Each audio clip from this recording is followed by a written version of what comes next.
Ladies and gentlemen, we return the final session, Cup Collection Day, here on the European Tour. Excuse me.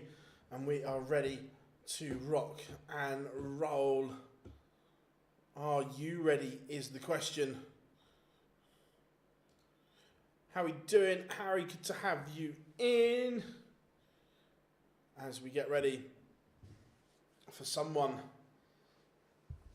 to complete Cup Collection Day. But who will that person be is the question.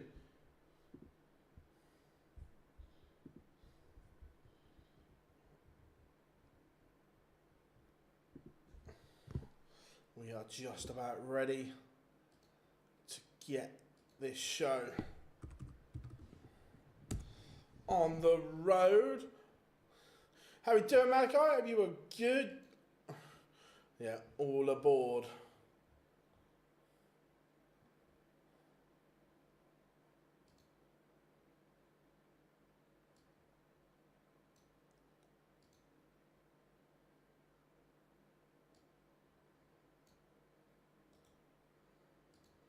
Just getting the text updated for you.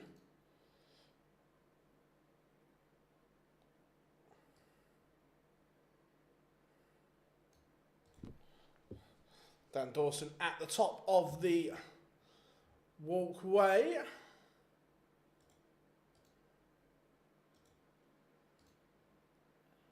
Actually, their text now updated. Right, evening, Joe, welcome along. Hope we are all good, everyone.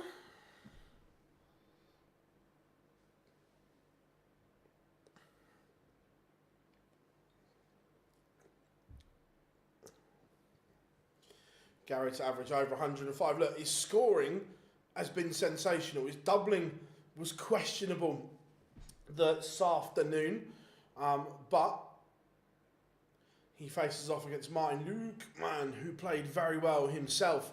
James Wade then takes on Dirk, and look, if Dirk produces what he has produced, it's going to be a long game for James Wade, because the scoring, I don't think James has that leg-on-leg scoring power that Dirk has shown.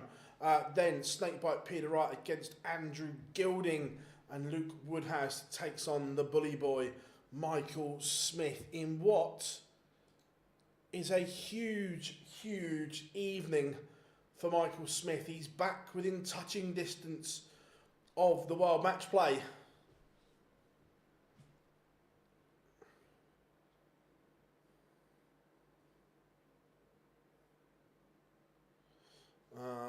Loving this Liverpool performance. To be fair, I've not. It's been on. I've not really watched it, if I'm being honest. Didn't realise we've just seen Peter Wright third in the last 4 years. So yeah, he's played well. I didn't realise that until then either, James. But I'm sorry, Jack. He's played well. I tell you what, though, we need to do this. Are you ready? All aboard. The fast train approaching platform 1 is.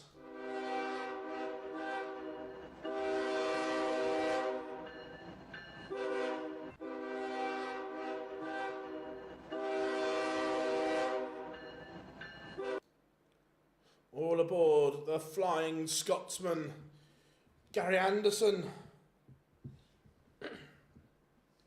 How we doing, Rob? Good to have you in, my friend. Oh, excuse me. We are ready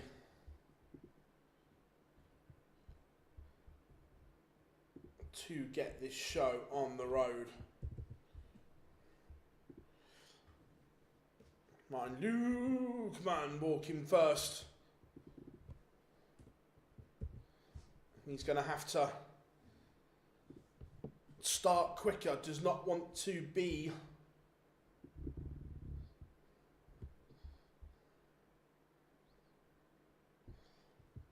chasing Gary Anderson. That is for sure.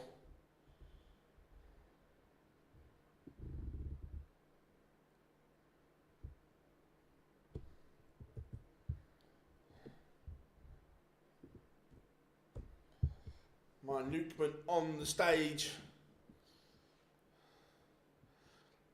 Let's go, Gary. I must admit, Lukeman's walk on. Yeah, I don't dislike Lukeman's walk. Look, I'm not that ska music isn't for me. Watch 2 of 3. There's 4, Rob. If we're all about the same thing. Enjoyed the first 2.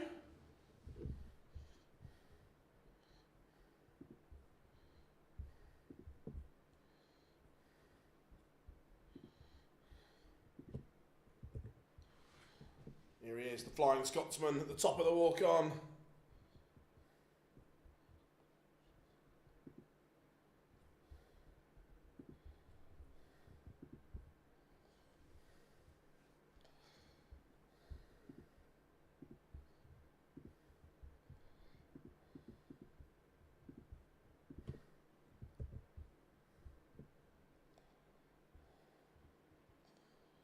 Gary is on the stage.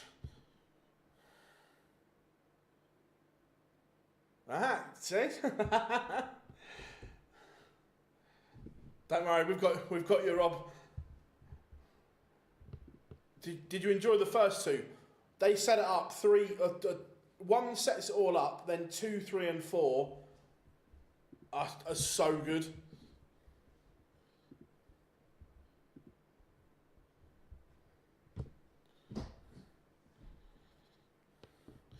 Right. Score predictions then, everyone.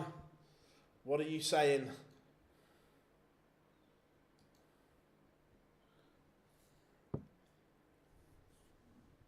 Yeah, it's mad. It gets worse as well.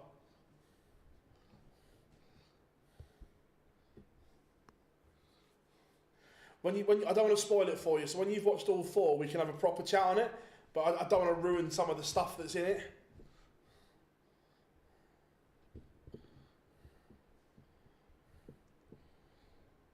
But we are good to go. We are underway.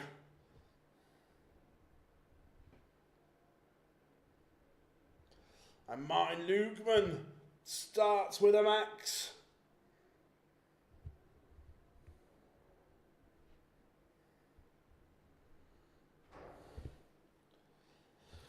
Gary can do something like that. Yeah, look, if Gary and Dirk go at it toe to toe, now who's not down for that?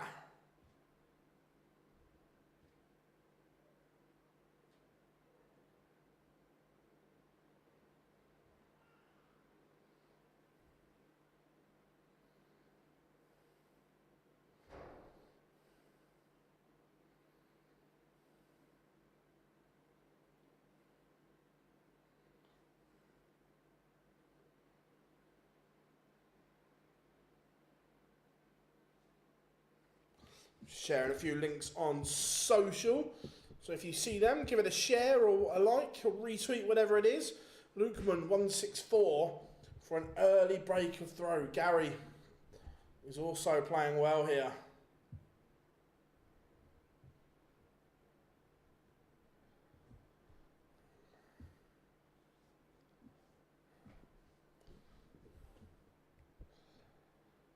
$20 in tops.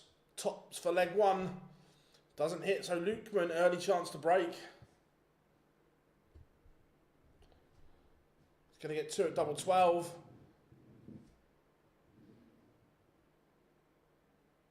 Big moment, and he can't take it. So Gary will return. How we doing, Bob? Yeah, great showman. Rob's on board.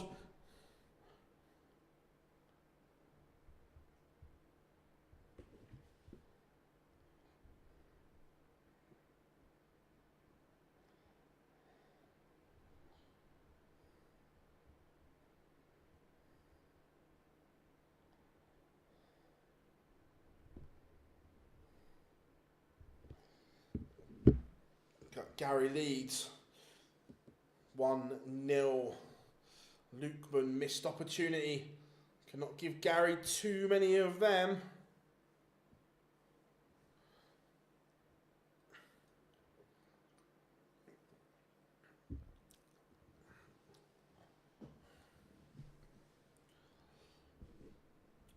So far, this is statistically Gary's worst performance. I know we're only in leg 2, but he's only averaging 85 at the moment.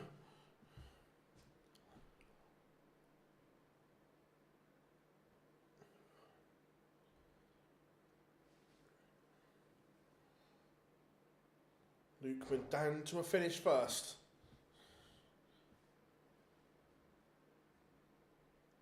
Oh, but Michael Smith, it's a massive...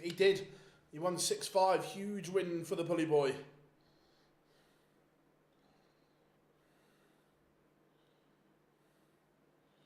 So 1-2-8 for a level game for Martin Lukeman. Gary is on a finish, but it's a big ask. But Lukeman tees up double 18. I'd say when the treble 20 goes, Martin will start to get a bit twitchy, going, oh, please, no. But double 18 for a level game. And pins it. It will need that.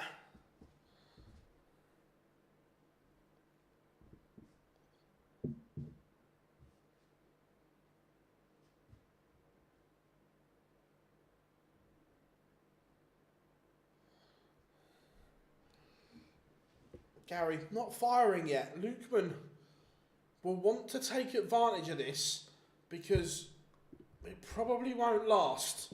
At some point,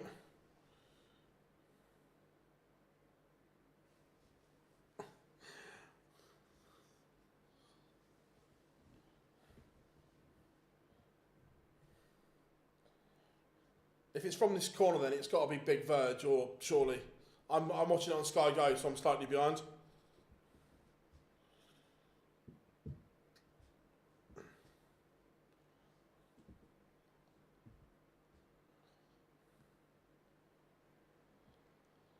Gary, 210 now.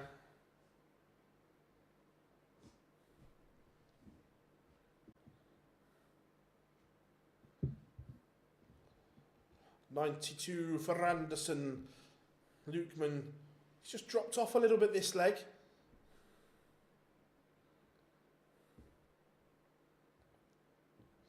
Can't leave a finish either, so Gary, all the time in the world here. He's going to need it as well because he's not set that up the best.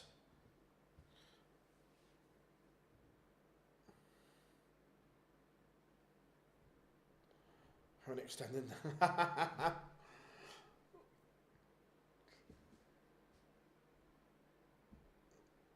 So now there's a bit of pressure.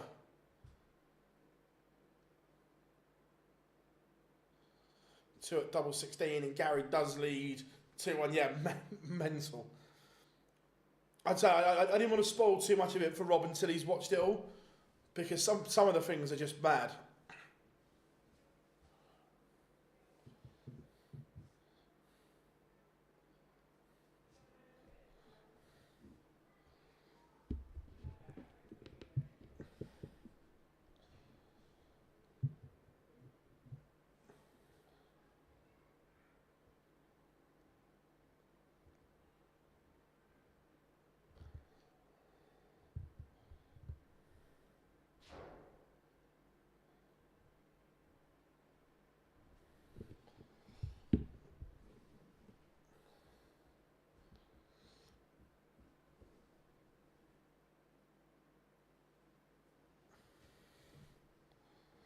If Michael Smith wins this ET, I don't think he even has to win it.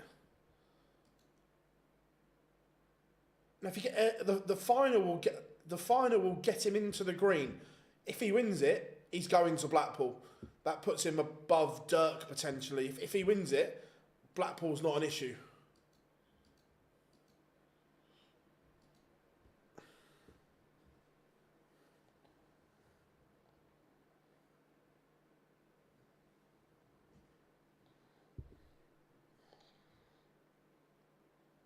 So, treble 19 for double 18 for Lukeman here.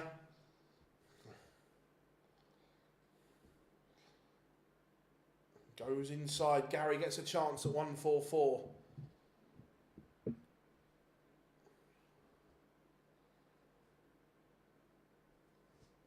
So now Lukeman, the tricky double 9. This can go wrong.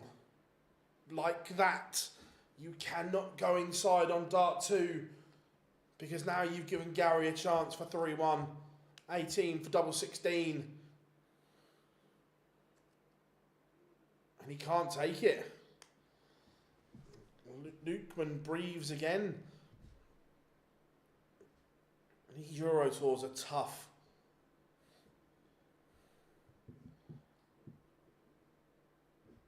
And Lukeman does level it up.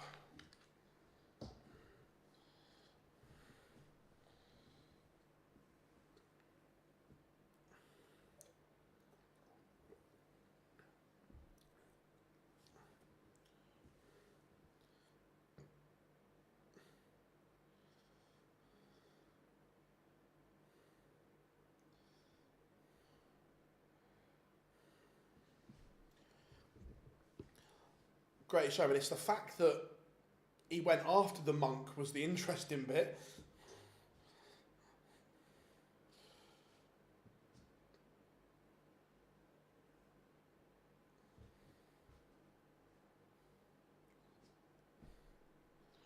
I tell you, Gary just needs to switch on here. He is not firing on all cylinders at the moment. This is just getting a little bit messy. Remember, a long time ago, Gary played this afternoon. Probably would have gone back to the hotel, had a sleep. Then it's that resetting yourself.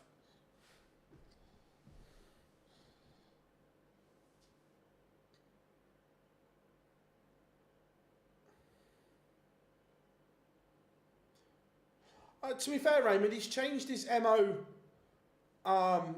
quite a lot recently. He goes more and more that way.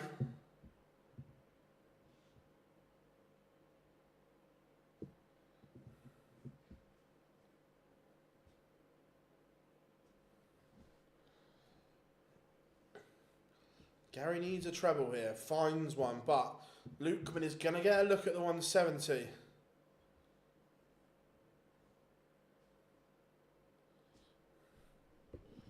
Not going to go. So Gary 94. This is all just a little bit scrappy. And Gary's not going to get a dart. So Lukeman, break opportunity. Only going to get a dart at a ball though, unless he finds a treble. He'll be disappointed. 64, 14 and ball. Bullseye! Missed.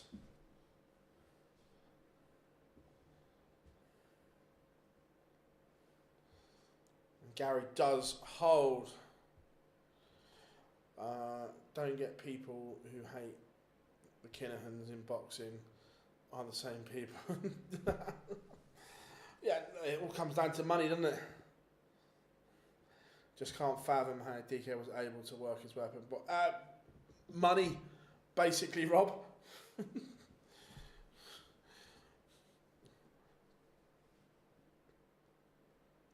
No, Bob, no 9 darters this weekend. But there's still time.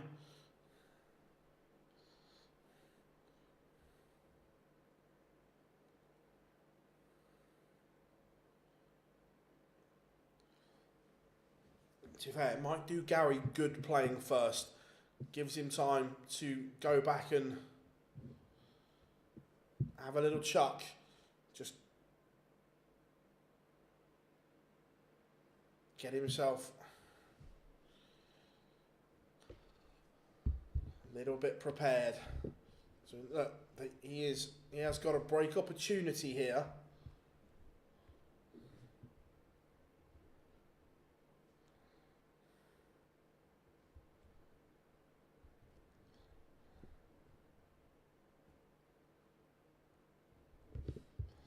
Going to get a look at this 90, and it doesn't have to go here. Has time on his side.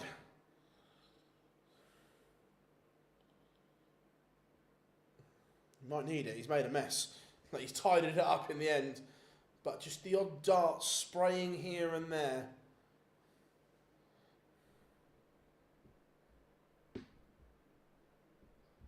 So tops for 4-2, and Gary finally has a little bit of daylight between himself and Lukeman. Look, he's not firing on anywhere near all cylinders here, but he's in front.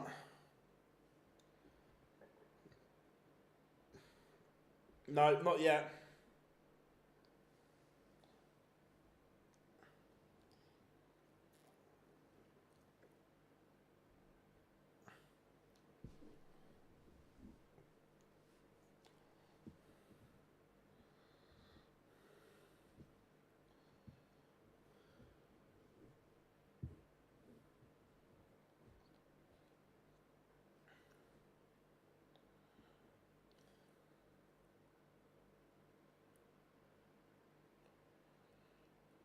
Gary, again though, just leaving the door open for Lukeman to counter-attack.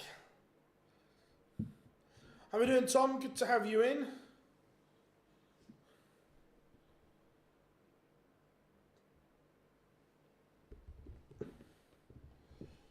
$140 or better here from Lukeman is interesting. Now it's interesting because he's going to get a look at this 1-2-1.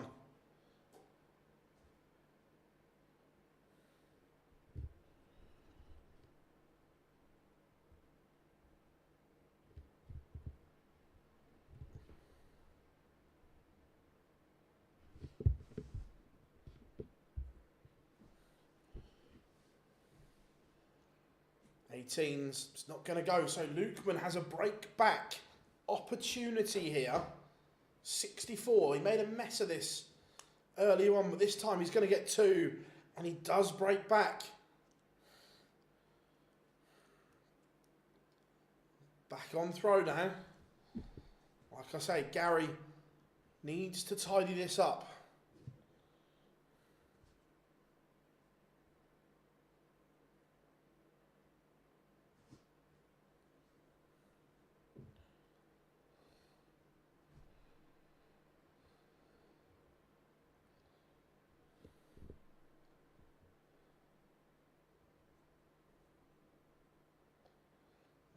Tell you what, Martin Lukeman will sense a right opportunity here. Phil, the Supermoon company that had a merch store at Canelo last... yeah.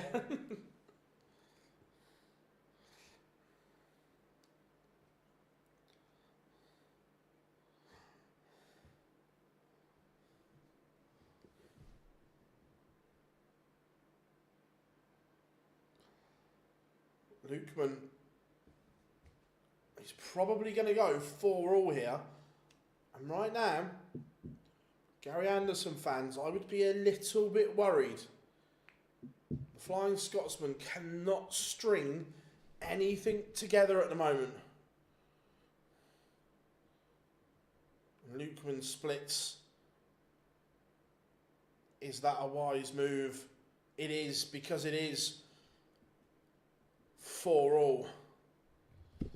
Now, Gary has to find something. Remember, Lukeman, no stranger to comebacks.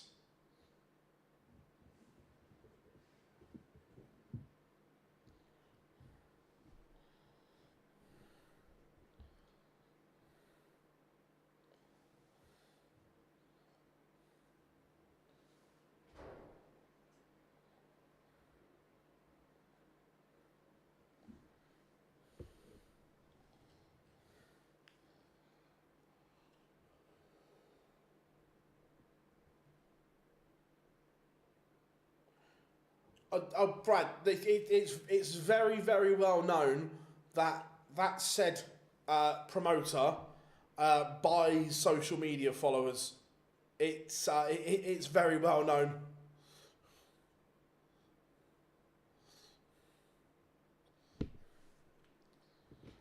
I tell you what, Gary is in trouble. Sorry, Gary fans, he is in a world of trouble here. He cannot string anything together.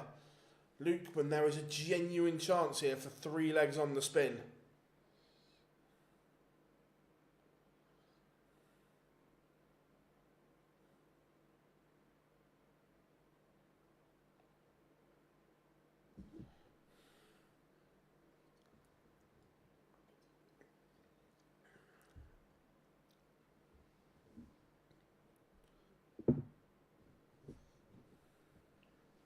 Go on, Harry, lad.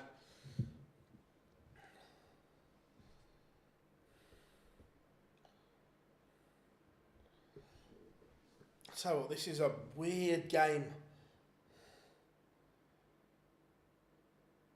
I was about to say, if Gary pulls out a 1-4-1 from nowhere, because this leg has been dog and duck, it has not been a good leg at all.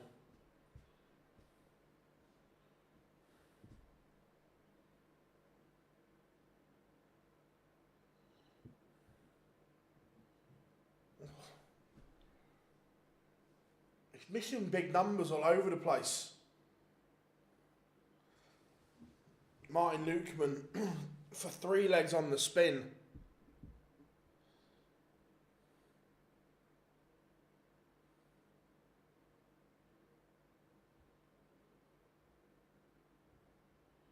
Huge moments here. Treble 14 or ball. Gary breathes again.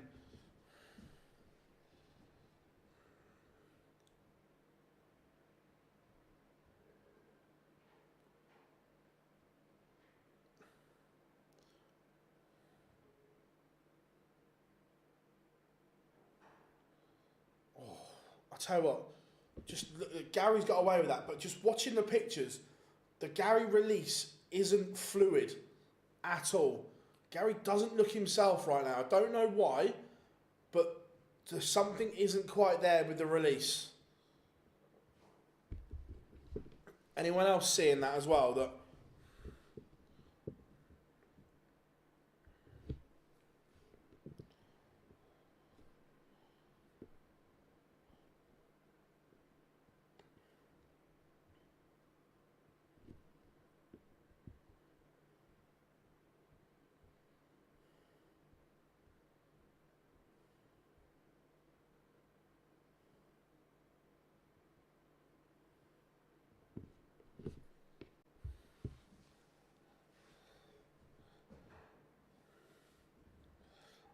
when Barry is dead and gone, do you think Eddie ruins darts and snooker? No, look, snooker, it wouldn't surprise me if he's sold off or thing, but darts, he sees the monetary value.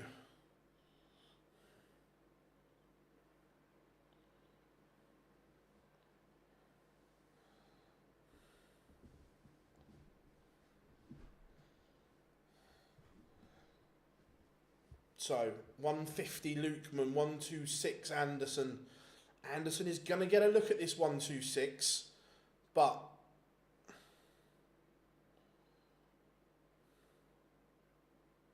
needs treble.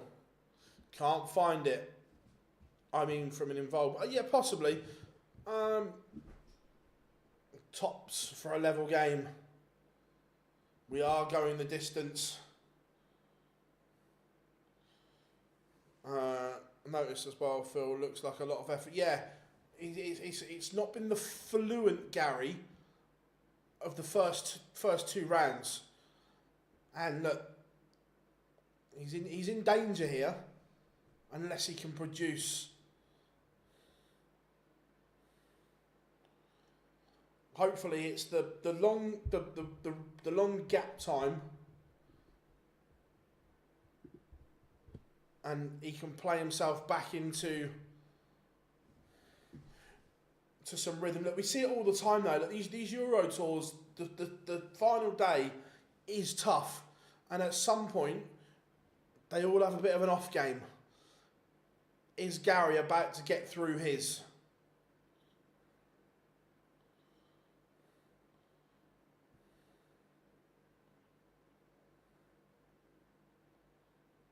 Can't find a treble, so again, leaves the door open for Lukeman. At the moment, Gary just can't shut the door, and Lukeman is now breathing down his neck again.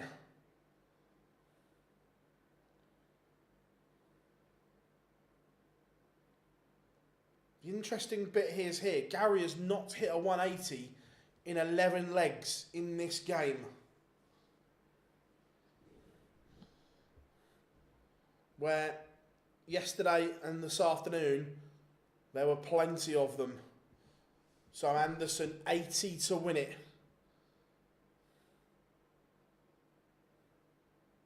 He's going to get 2 at double 10, 1 at 5s. Gary Anderson falls over the line.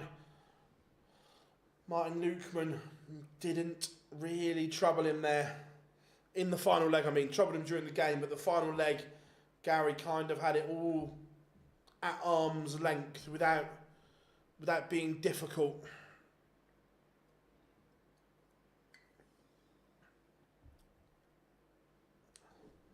But the good bit is he is through. Yeah, get the dud one out of the way.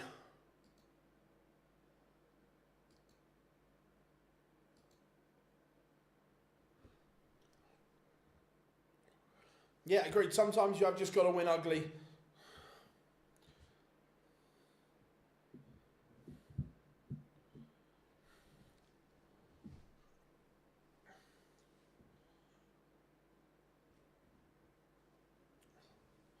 Gary just looked as if he was pointing to something there. If he does an interview with Philip, can we see if he says anything, if he was okay? Wait a minute, we'll put the sound up in a second when he gets on stage. Second of a European Tour event, and it ends in disappointment.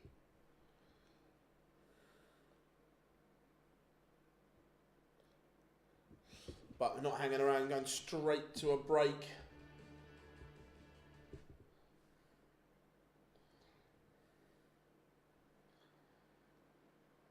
No, look, he's had his dud and out of the way. James Wade, Dirk coming up next.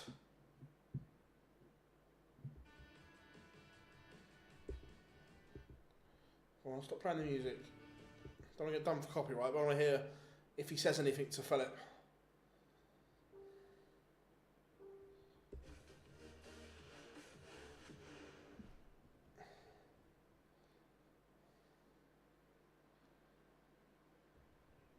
Like I say, I think I'd rather score well than miss a few that's the double. Was the big problem to, like in this match, the first dart, because it dropped below the bottom wire, and the way you're danced, and that gets a bit tricky, doesn't it? Yeah, 1 minute around the lead next minute they're too high, so we'll work on it. We'll go behind stage and work on that. Sometimes you need a better game to scrape through. You got that done, Gary. Best of luck in the semi-finals later on. What's that blast for the Flying Scots? They didn't say much. Martin appeared. Yeah, it is hot in there, and it's like a greenhouse. There's loads of glass on the roof, and it looks great because the lights and that shine through. But it's warm in there, that's for sure. 6-4, James Wade to develop a limp after 3. Oh. The old James Wade limp.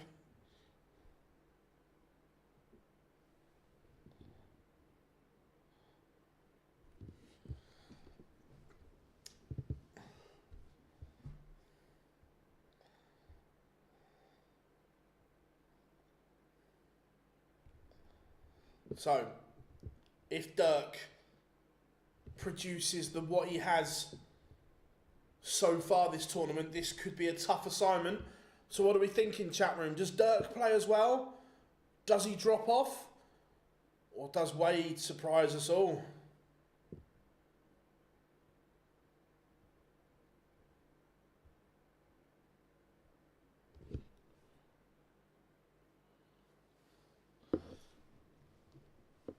Two hands, one not to be a handshake. Liking this.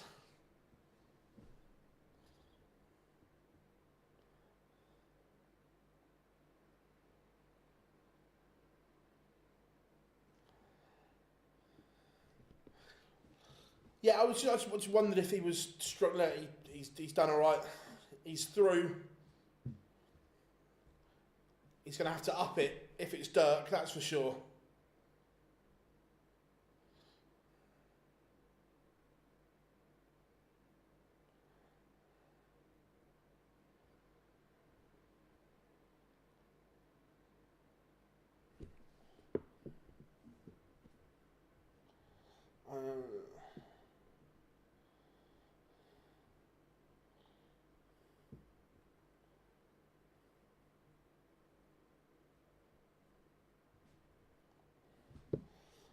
James.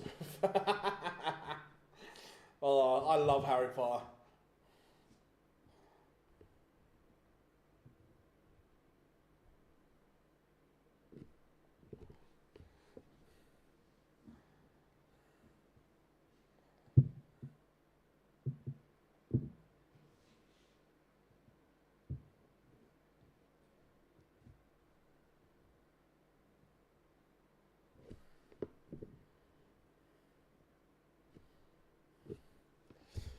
Again, yeah, Gary's first 9 average, only 95 there, where it's been 120 in his previous 2 games. The scoring boots was way off. He still gets a 13 dart leg in there, like only Gary Anderson does.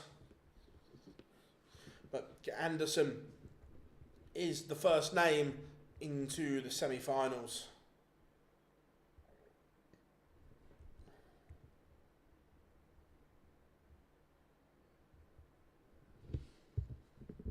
Just let's have a little. So yeah, Martin Lukeman is now eliminated, but still made ground up in the race for the match play. I think Gary Anderson.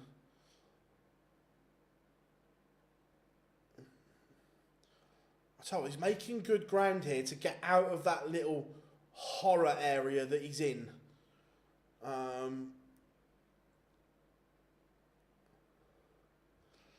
If he wins the tournament, he'll jump to World 14, but then he's only... he's not far off things now, Gary, as in making jumps and making strides.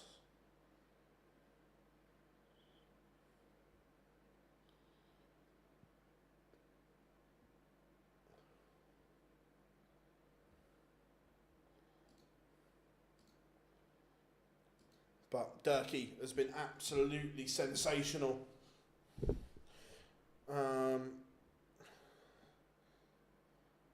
If Dirk wins tonight, oh my God, it'll be a celebration. He likes to party, that boy. Go in the following: darts, football, golf, snooker, boxing, cricket, NFL. But so some of them I can't do, because I'm not really NFL. Well, I know them, but I wouldn't say I was an expert. But I would go MVG, Maradona, Tiger, Ronnie,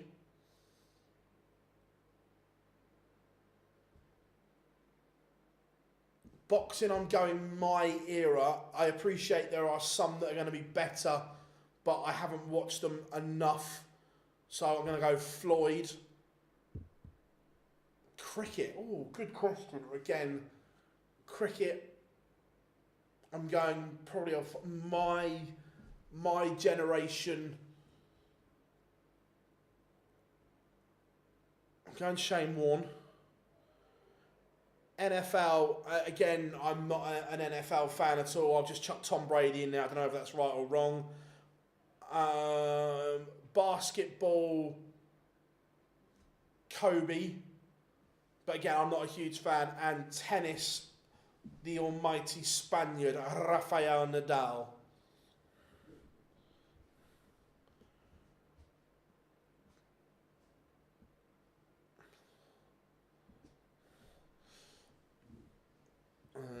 Josh Rock, 16-1 last week. Yeah, Mrs. A, Max Darcy, Anderson. Come on, Dirk. 6-2 win has Gary. Enough to qualify for the Euros. Maybe not yet, but it'll certainly be. He hasn't got enough yet, but he's in a good position.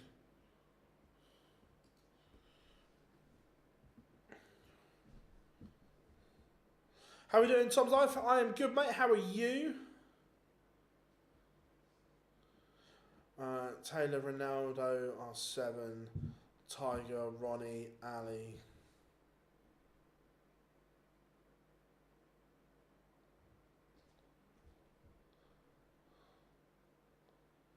I could watch Nadal play all day long. Lara for the cricket. Yeah, he was in the mix, but I went for a bowler.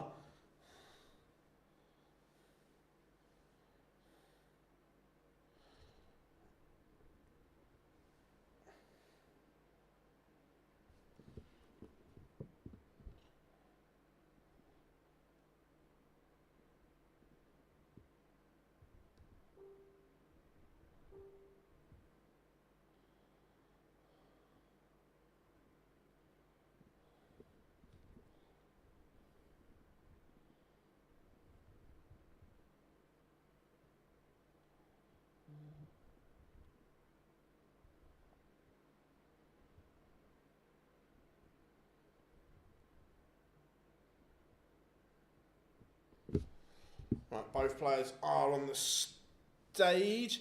MVG, Messi, Tiger, Ronnie, Mayweather, Tendulkar, Manning, Jordan, Federer. Nice. Yeah, like I say, some of the American ones I'm not a massive fan. I've just gone with players that I know and kind of liked.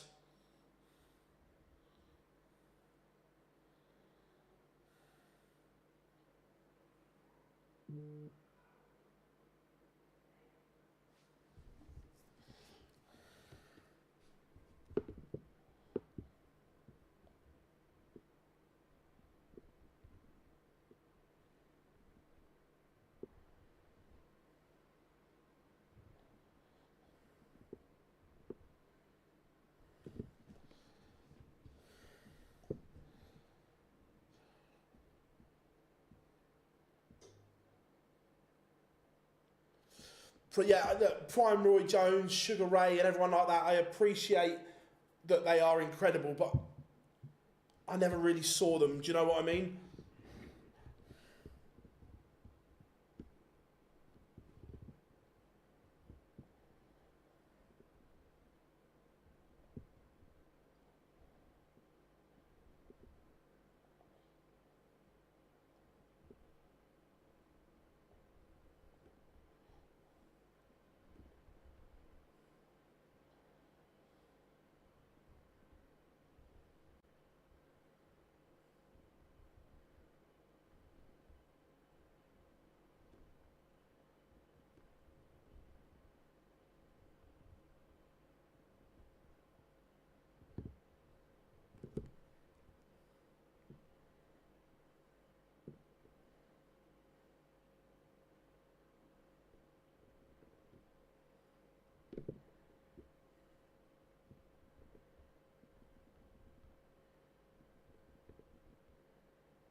Right, we are ready to go. Sorry, just messaging someone back. To be fair, David Hayes' career at cruiserweight, I think, is massively underappreciated. Again, I know we talk about fantasy bookings and so on. At cruiserweight, I'd love to have seen Prime Hay against Prime Usyk. Usyk has to be up there. He's unified 2 weight divisions.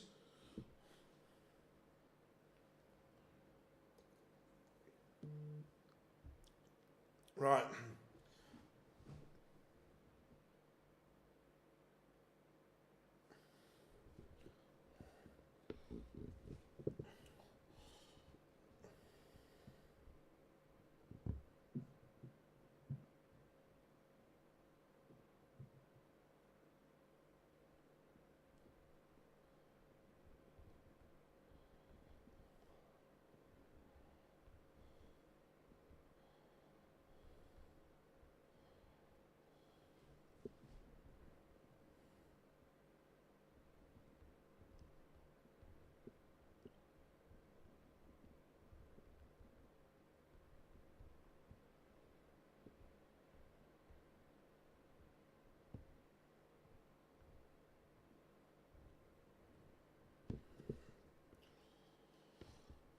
Dirk does not want to be giving Wadey a chance and hasn't.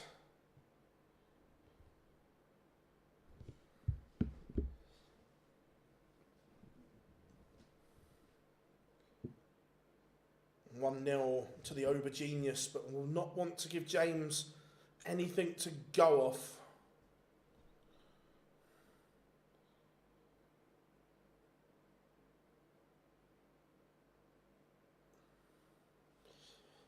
Thoughts on Carl Froch? In terms of his boxing career, ability bang average, 2 square, not much ability. However, he has an absolute chin of granite and a banging right hand which gets you far. Fundamentally, he wasn't very good. Like, he 2 square, but a chin like you wouldn't believe and could bang with the right hand. So that got him out of jail. I've not watched the Canelo fight yet. I'm going to watch it this evening. James in control of this leg.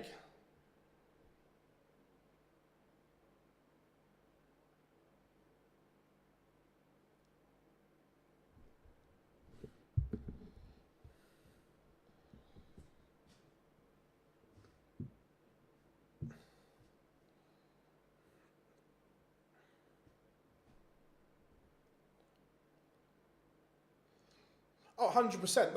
That's why Kawasaki didn't take the fight, because it was, in the times of their career, it was all wrong for him, because he didn't have the power to keep Froch off.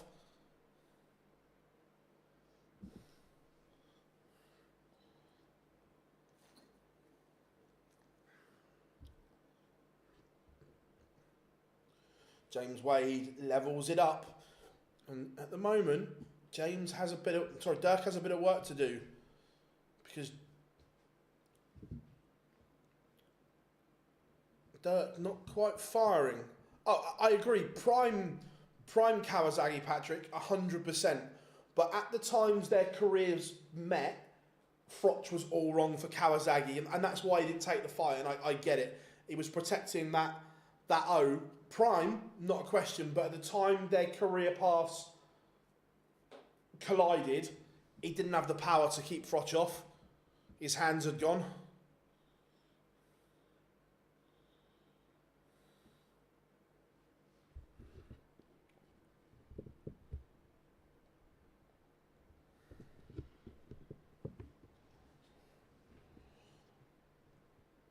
James Wade is asking questions here.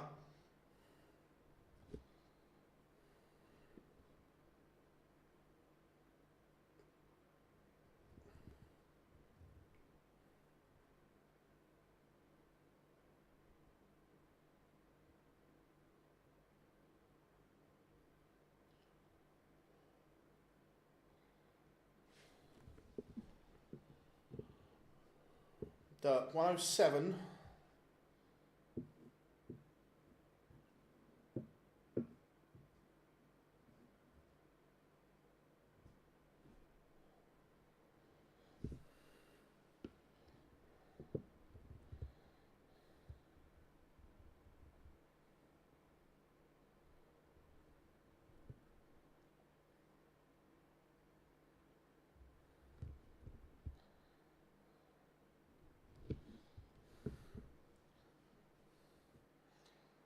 So 60 for Dirk.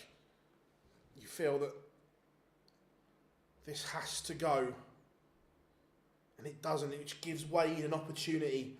Wade's one of those ones that once he gets that chance and gets it off of you, it's tough to wrestle it back. His game management is second to none.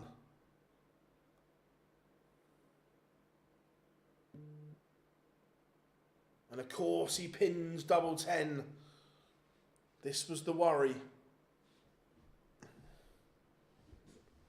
That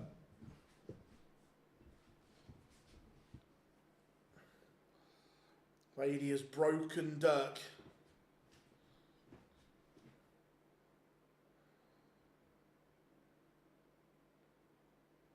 Look, I know Littler loves it, but James is probably still the best double 10 hitter the world's ever seen.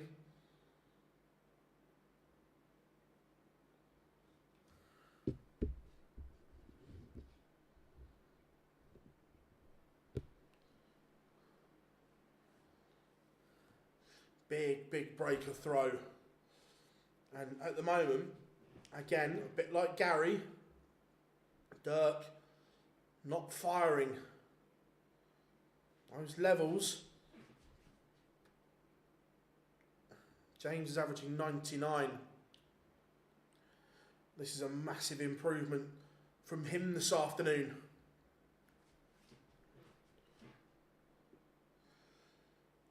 Again, I used to love Andre Ward. Fundamentally incredible. And anyone that's not read his book, Killing the Image, brilliant book. Dirk only averaging 90 here. He needs to find something. James Wade is on the verge of backing that break of throw up.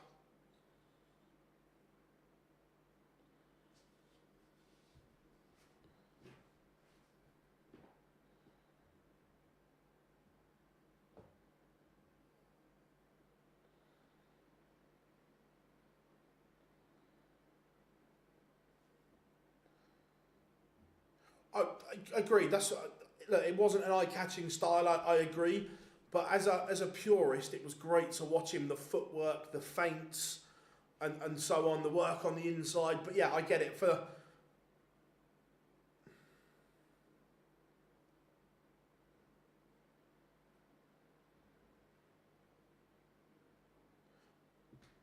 (3-1) James Wade. Dirk needs to find something here.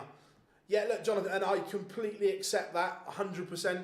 That again, for the casuals, for the casual fan, 100%.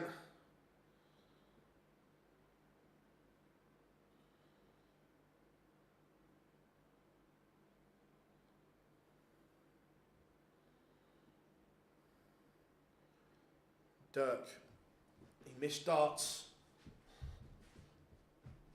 to lead 2-1, and since then it's been all James Wade. Oh, Prince Nazim was incredible.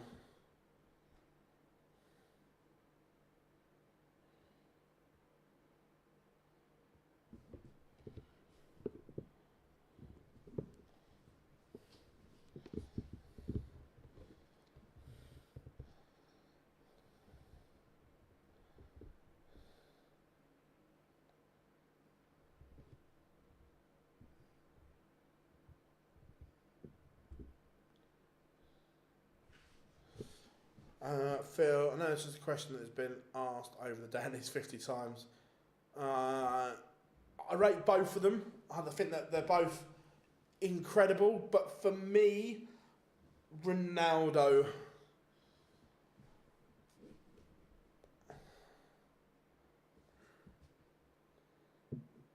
The big fish for Dirk to get him back in this.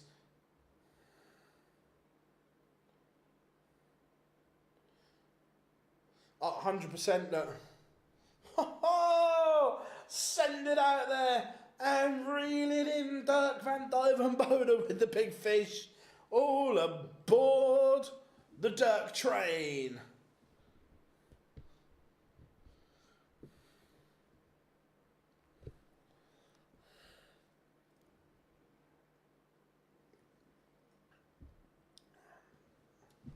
Absolute filth, Malachi, you're right.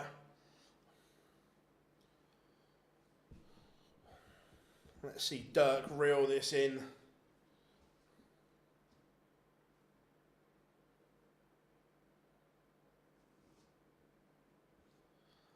And I'll tell you what else I like there. A little bit of shitehousery. That he left his darts in the board, gave it a big bean celebration as James Wade was waiting to throw. Couldn't because Dirk's darts are still in the board. Is that the spark that Dirk needed?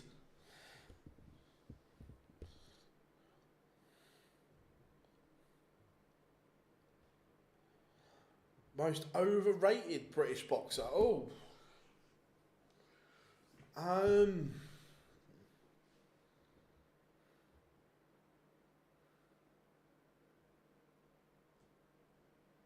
Josh Kelly is right up there.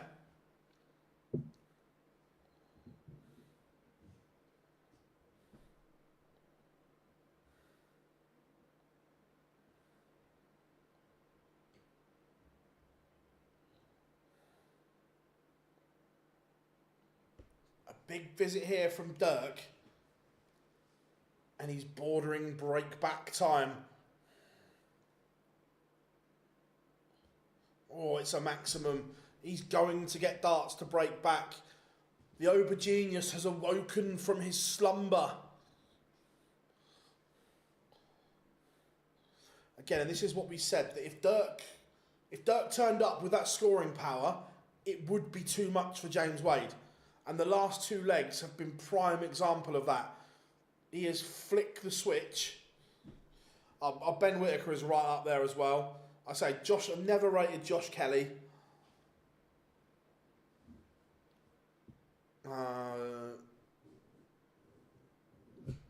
Yeah, I remember all the Ritson. Like at a certain weight, at a certain level, Ritson was good, but he stepped up.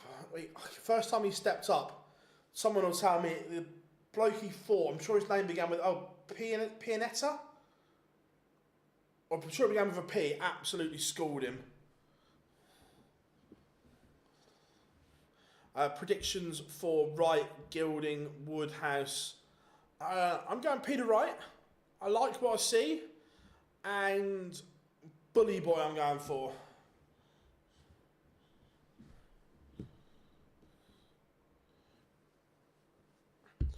James Wade is caught in a Aubergenius cyclone here.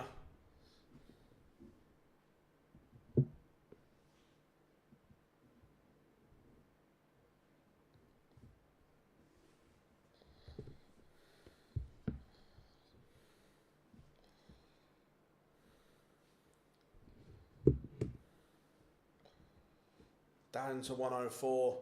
Dirk's now averaging a ton.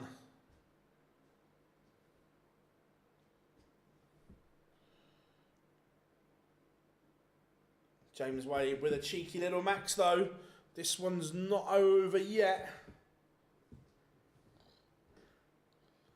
104 for Dirk.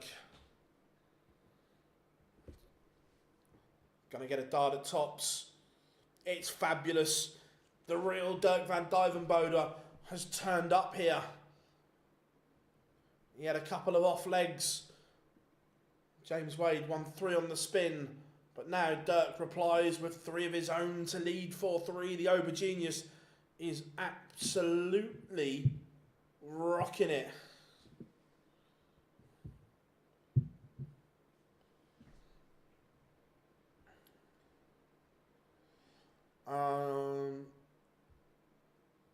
Who's your P for P number 1 at the moment? Oh, good question.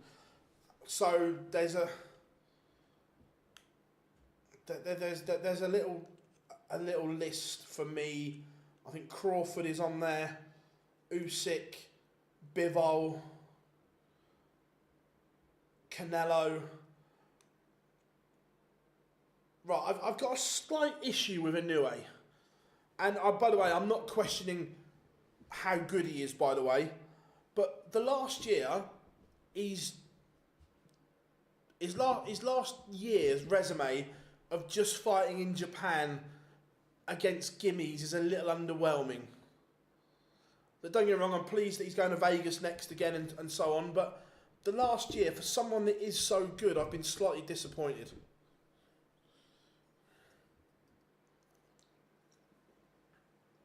Has Dirk ever won a Euro Tour? No. Euro Tour is still missing.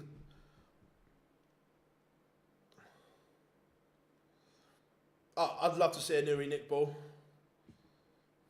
A 180 from Dirk gets him to 102. This would be for 4 on the spin. He has completely bamboozled James Wade with blockbuster scoring.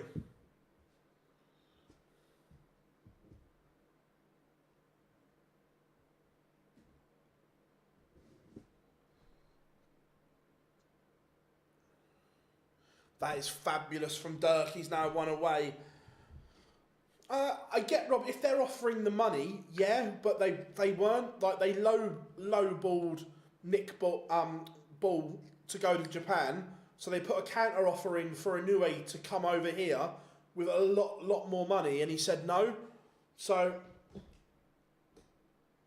I just think Inoue's had a year off in terms of big fights. I'm not questioning his ability because he's a monster, but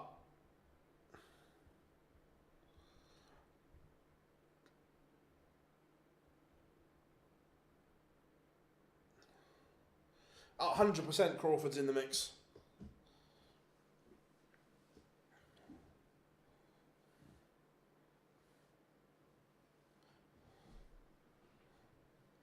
Yeah, I've seen, look, and his next fight's in Vegas, which is good.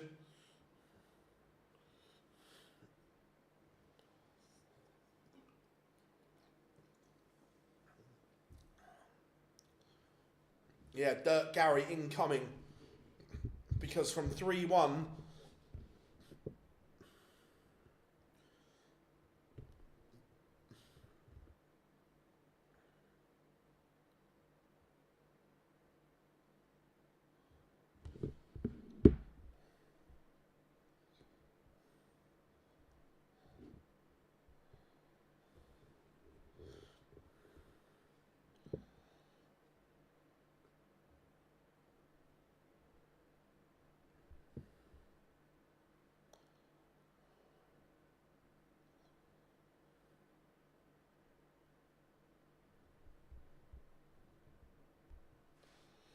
Dirk has just given James a glimpse here.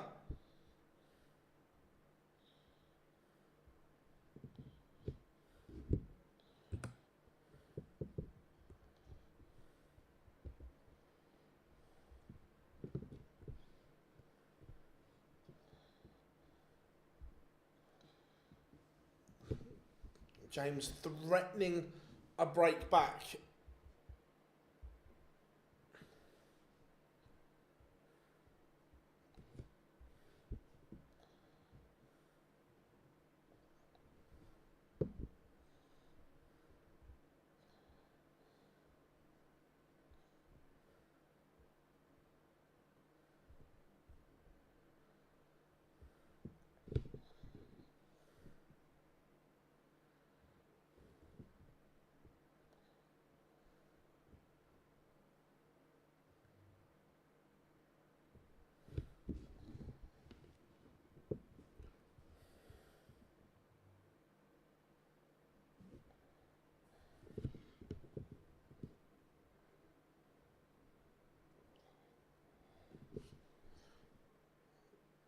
James Wade has broken back.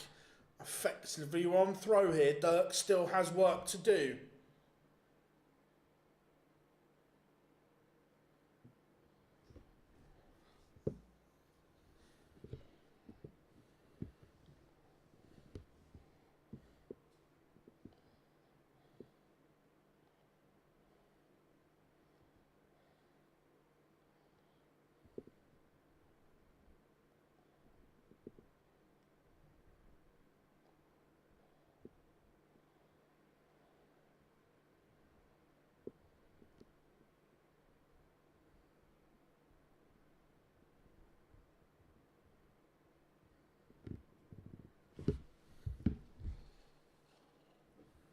All of a sudden, James Wade is threatening once more. It's going to go to a decider by the look of it.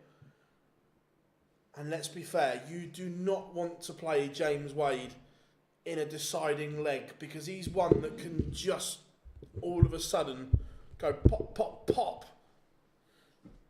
No, he's not. He's making life difficult. And look, he's absolutely blitzing Dirk in this leg.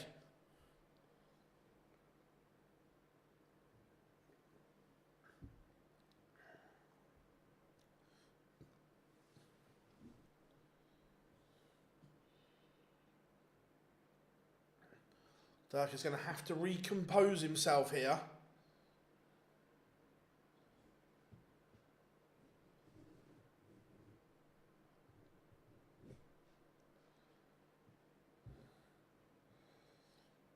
Look, Dirk needs a maximum here.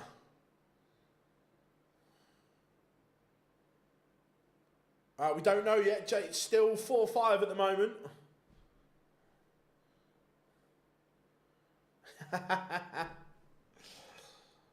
Look, Wade has all the time in the world here. Does make it 5-all. So here we go.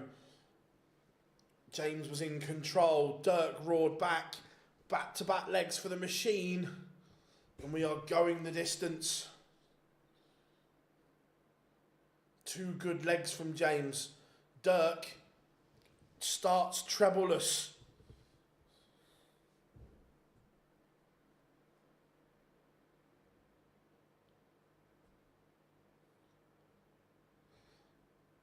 James pings a ton. Dirk needs that power scoring and needs it quickly.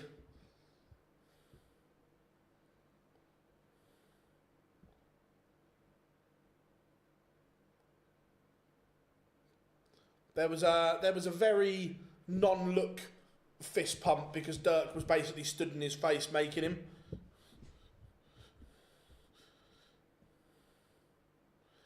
Dirk not had a double in the last 2 legs. Needs something here. No treble again. So it's 2 trebleless visits in 3. James Wade. Is he wading?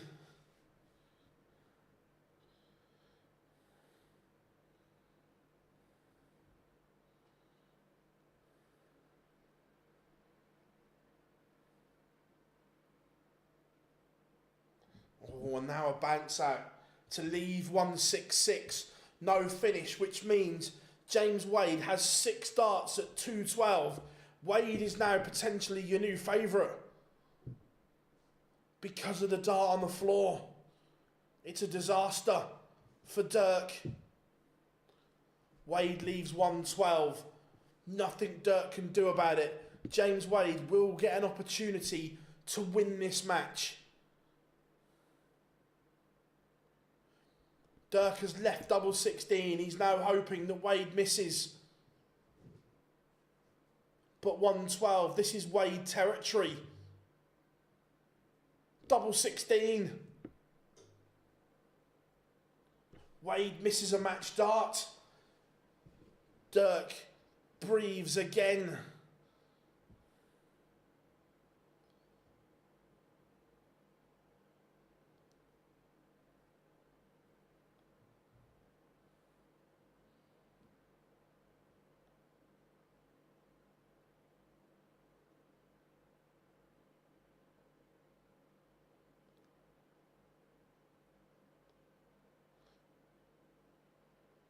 Dirk misses 3 match darts. Wade returns. Double 8 for the machine. Double 4.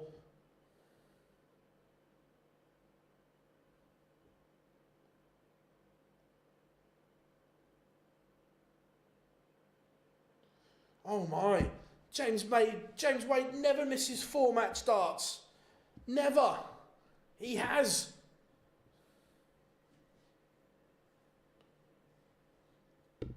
To be fair, they've just shown Dirk's first 2 darts at double 16 last time completely blocked the bed. They were well thrown darts, but there was no way through. And Dirk is over the line. He has beaten James Wade.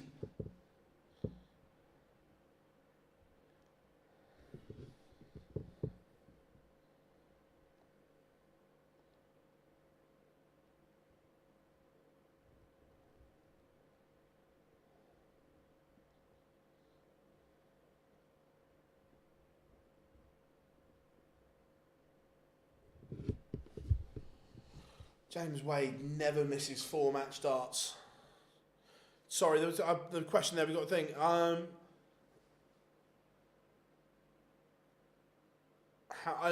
not sure on Williams.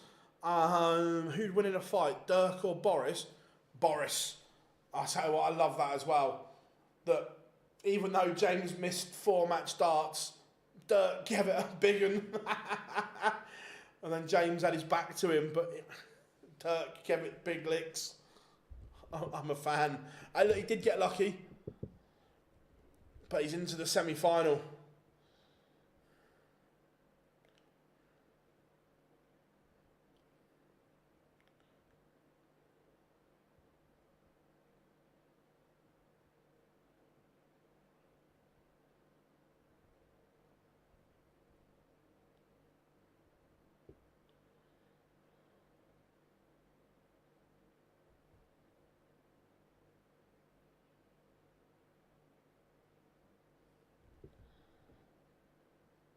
How was the handshake? Frosty.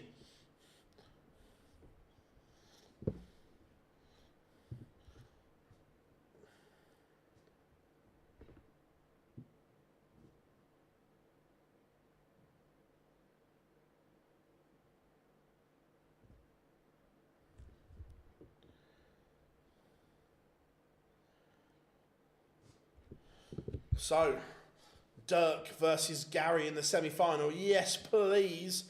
Coming up next, it is Snakey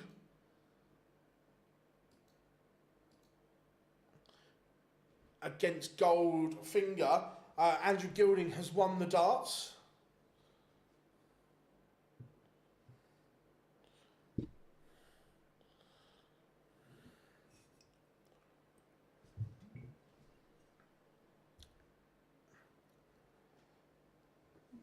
Oh, it was hilarious that James has missed 4 match darts. Dirk gives it the big licks.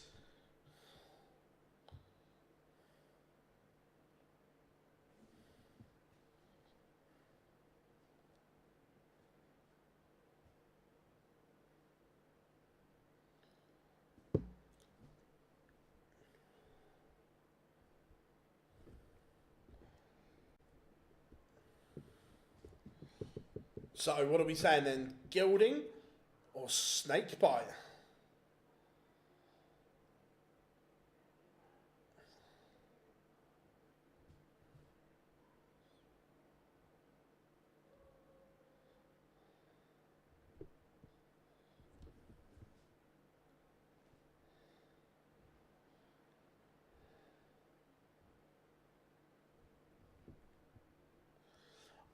I hope so. These darts work for Peter. They've been going well.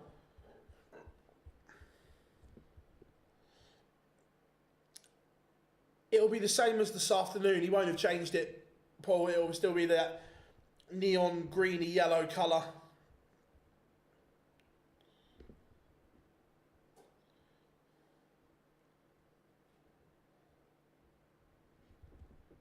How are we doing, Mike? Good to have you in, my friend.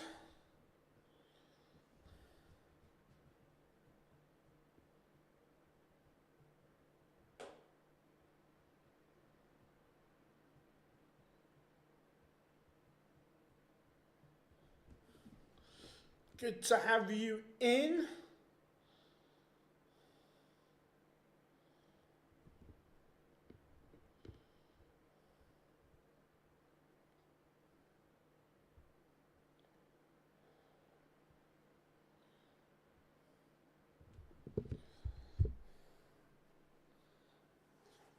Rumour has it, isn't even him who chooses. I couldn't comment on things like that.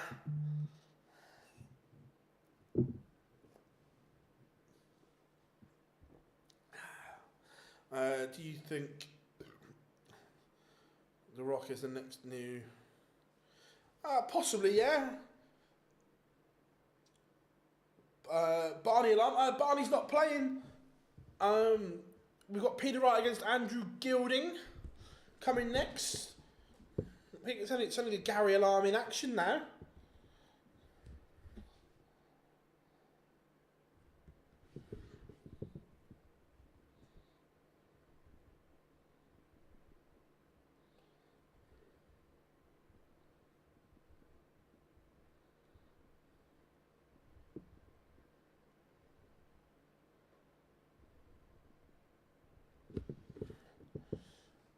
Can we have, yeah, I'll see what we can do for the next Pro Tour. We'll see if we can get one done. yeah, if you haven't yet, make sure if you are new here, make sure you drop us a like and subscribe, folks. We massively appreciate all the support. And that's got to be a first, that James Wade had a higher front nine average than Dirk.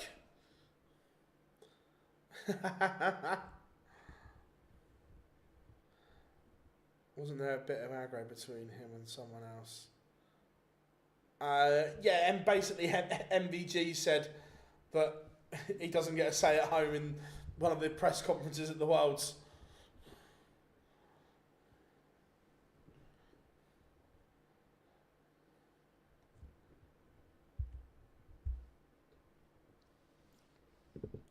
Swissville back on the stage. Bit of party started. And Goldfinger, yes, Bob, thank you for this afternoon. We reached that 43k mark. So now all eyes return and set on the next benchmark.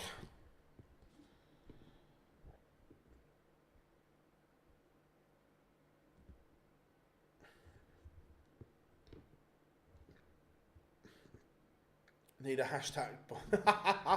I like that, Rob. I like that.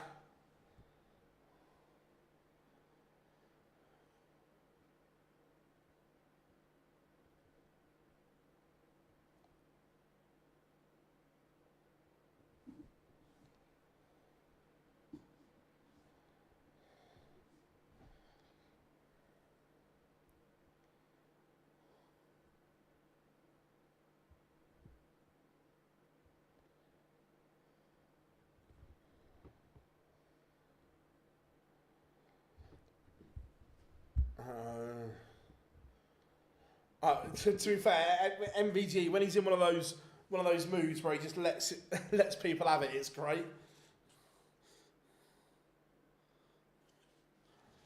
So we've had gold blaring out. Goldfinger is on the stage.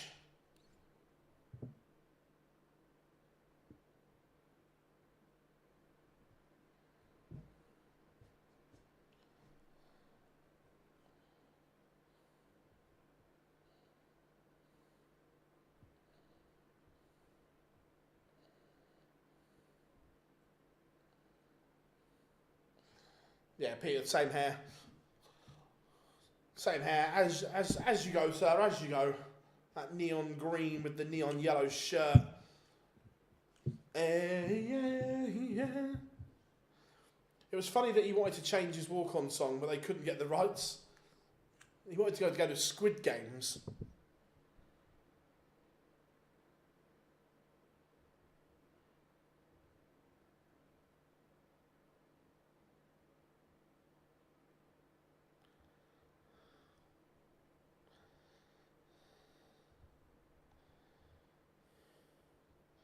So, Peter on the stage. Gilding has the darts.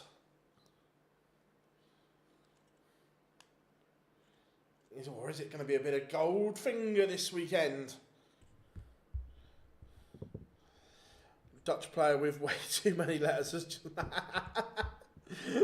I like that. With way too many letters.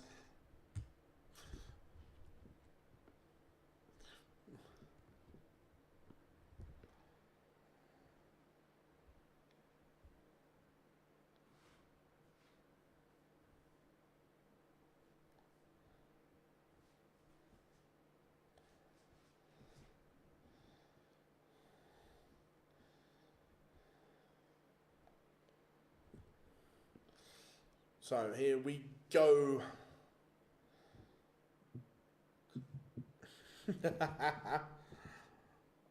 State by need to be. Yeah, look, he does. This is a dangerous opponent in Andrew Gilding. Do you bet online on this darts match? I haven't this one, no. But I do like a flutter, but I'm not on this one. Haircut like Gordon Ramsay and voice of an angel. Gotta love Swiss Phil. When Hubbard beat Dirk in the World Youth all those years ago, he wouldn't have had a clue. And Dirk went I think I've told this story before, that when Dirk wasn't very good, Sky wouldn't let him have his walk-on song. It was only when he became good that they gave in. Don't think we've got a dart change. No, same setup for Snakey, different colour flight, but the barrel's the same. Check mark. That's a tough one. I'll have a think. I know one of them, it's just which way the other two are coming round.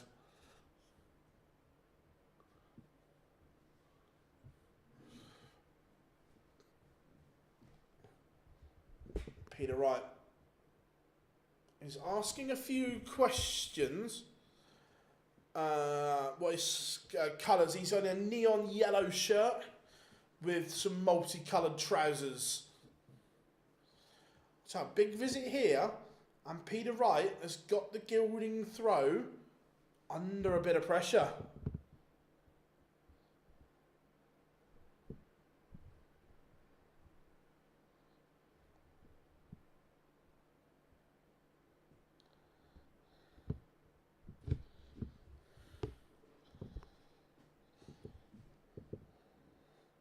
.177 from Gilding, Tele 42. Nice, good stuff.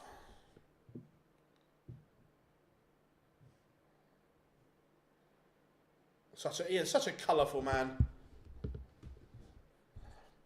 Peter Wright leaves 24, but may not get a go. Yep, Snakey using the same darts. Oh my, Gilding. Because he's at the 15, I'm not sure what he was going for. But whatever it is, he made a mess of it. I'm not sure if he was going for a 2 or a 10, because 15 is right in the middle. So let's let the stream catch up in a second and have a look to see which one he was going for. But Peter Wright has missed 3 to break. He's gone round the houses. So Gilding breathes again. Chance missed from Snakey. Let's have a look what Gilding goes for. I think he was going for a 2 and over pitched it.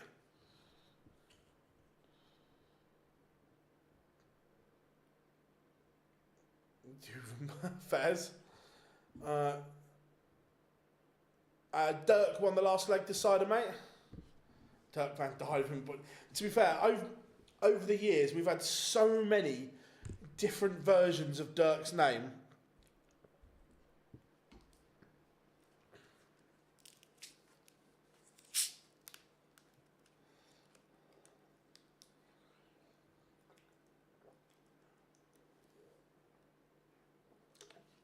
Maximum for snakebite. Just as I was having a swig of me Lucozade.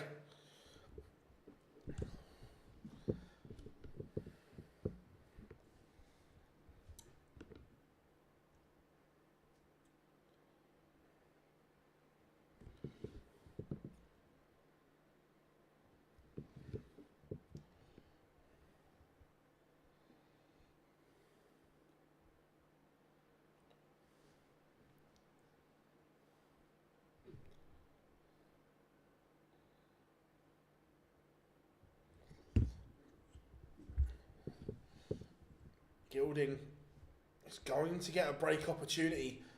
Peter Wright not on a finish, and Gilding leaves 116. Is it not Dirk Van Dijvenbode? I wish it was, but no. Dirk Van Duijvenbode.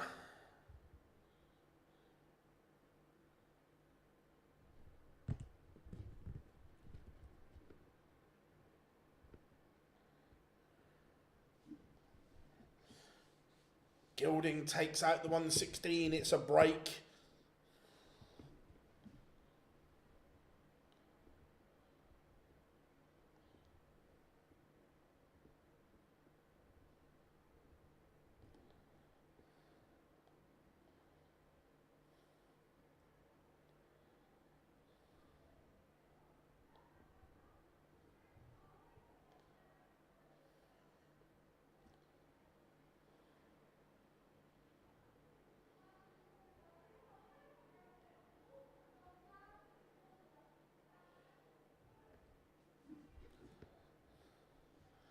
Peter Wright in a bit of trouble here.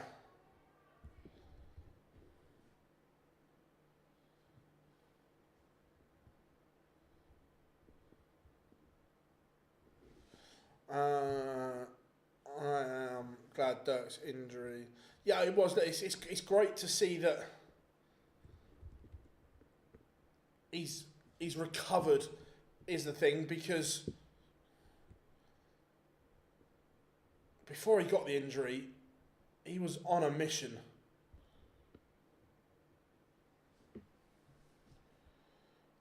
He was absolutely flying. I'll tell you, he's flying. Gilding's averaging a ton here.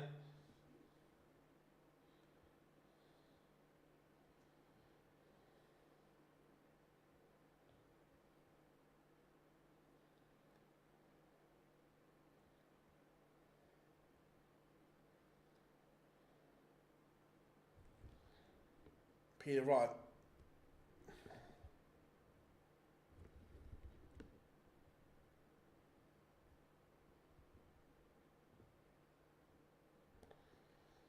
Gilding is not missing. The 1-2-1 goes. Could this be Andrew Gilding's weekend?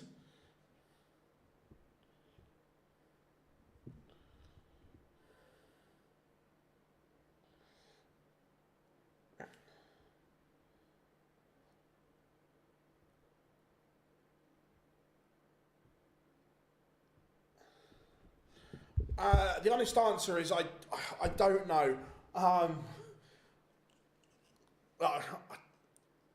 Fingers crossed. I've got some time in the office tomorrow and Tuesday and Wednesday because there's nothing until then. I'm going to try and get to the bottom of it. Like I say, designing stuff isn't the issue. It's finding someone that, or it's the companies that can just ship it for us and like order gone.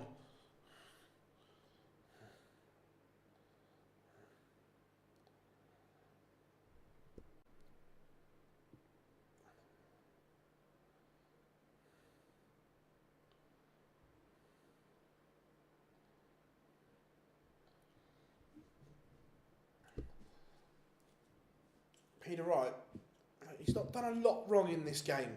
Leg one, had a chance, didn't take it. And since then, it's been all Goldfinger.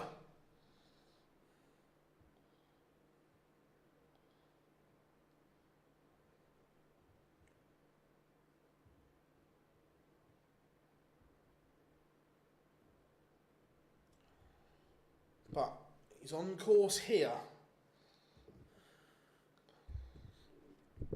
to get a leg on the board. But this would only be a hold.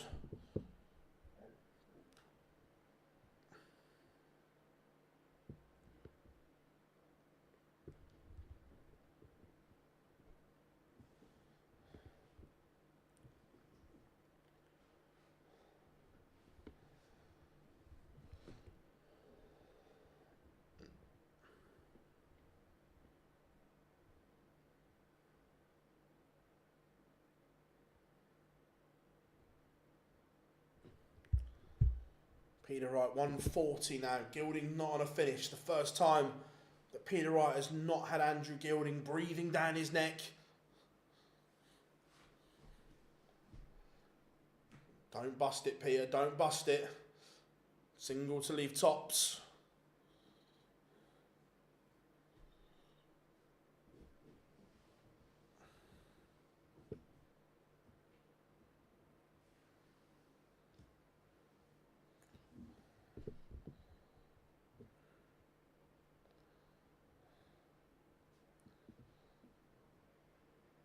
Wow, mean boys in chat. What are we talking about, Lorraine? There's been a lot in the chat today. And Peter Wright has missed 3. Gilding, he's checked out everything else. 135, Andrew. Oh, it's on.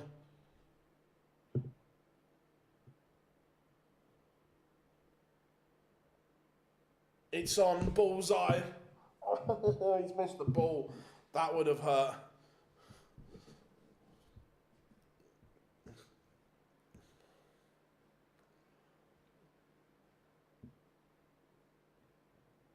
Well, Peter's now missed 6 for the leg.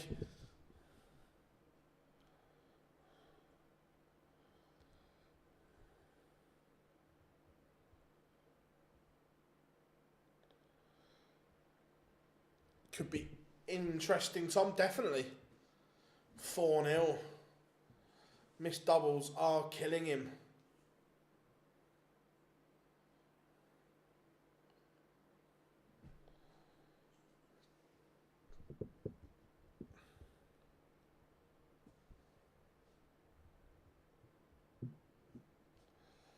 Gilding, Max.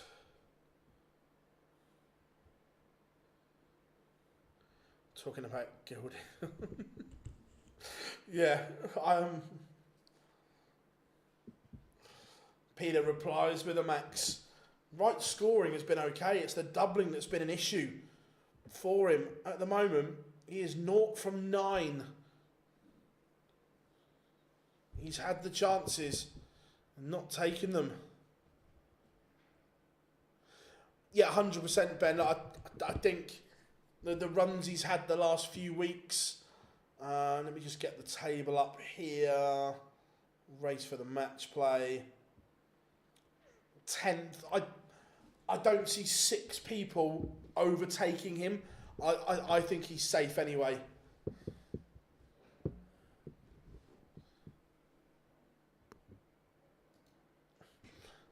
Nothing to see here, Scott. Nothing to see here. Shh, shh, shh, shh, shh. Peter.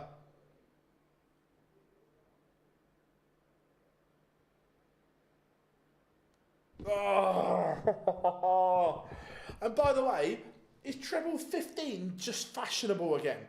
Everyone seems to be going treble 15 now.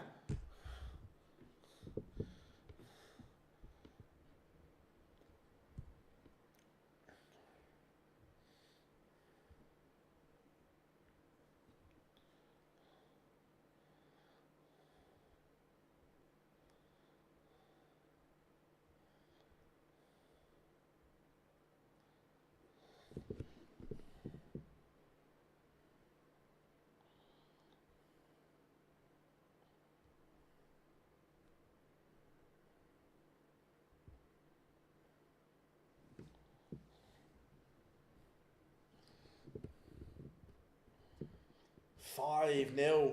Peter was on for the 9 and couldn't get it done.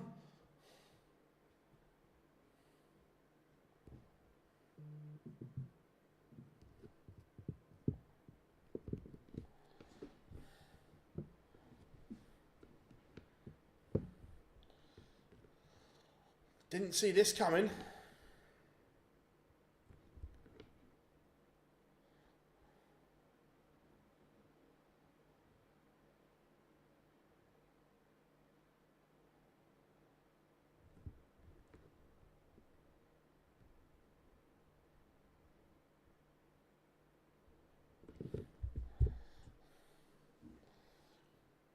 This has been a weird performance. Peter hasn't played badly. It's not a 5-0 scoreline. He's missed chances and Gilding has taken every one of them. Evening, Brock. Hope you are good. Yeah, he's been since the op. He's been really good. Thank you, mate. Thank you very much for asking. He's been really good.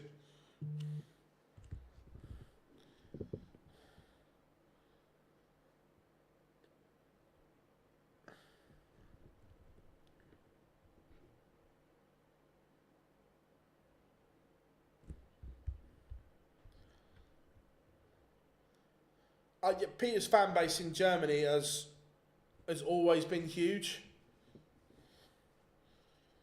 But Peter's fan base full stop has been huge, but it's always been big in Germany as well.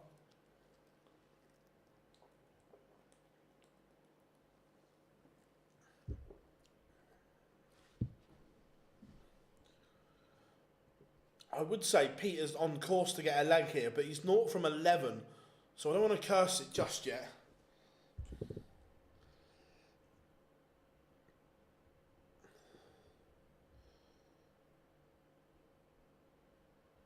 Double 18. And he pins one at last. 12th time lucky for Peter Wright. And he's on the board. How long do you think Wright has left before he retires? Or do you think he'll be one of those players? It's a good question. I think as long as he's still competing and enjoying it and so on, I think he'll keep going. Look, I think he'll manage his schedule more and more. Look, the older you get, you can't be here, there, and everywhere. So I think he'll manage his schedule more.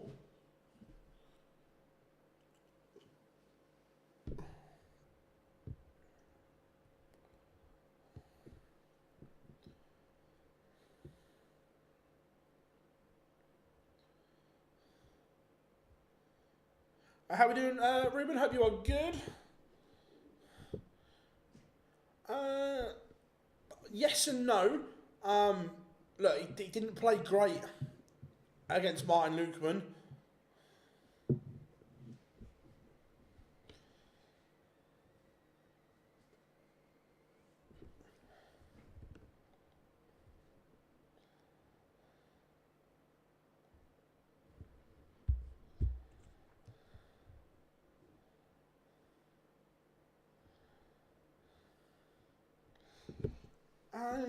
Out of Phil Taylor's unicorn darts, which ones are your favourite ones? I wasn't a fan of any of them, to be fair. But if I had to pick one, probably the knitting needle. Phil, who are your top 5 Spurs players? What, of now or all time?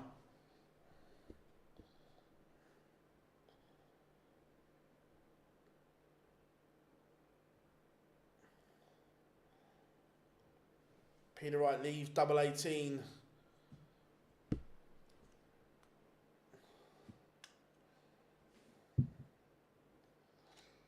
Gilding is going to get a dart at double 8 and wins it in style. That is an impressive performance from Goldfinger. Andrew Gilding, a 6-1 winner over Snakey. And look, Peter's had chances in this game. It's not been one-way traffic or anything.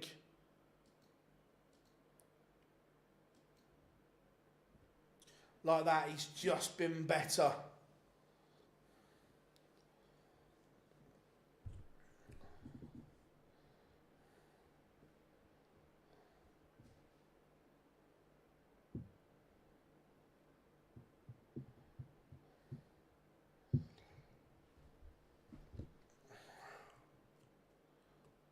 So Gilding marches on. Oh, right, so my 5 favourite Spurs players of all time.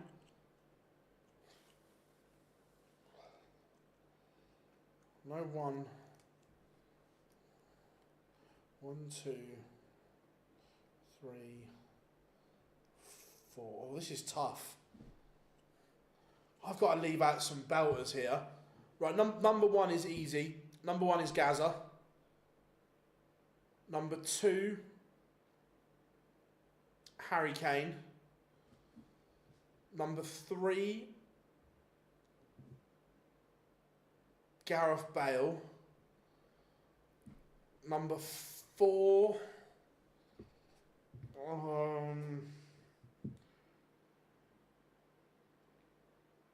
David Ginola. Used to love Ginola.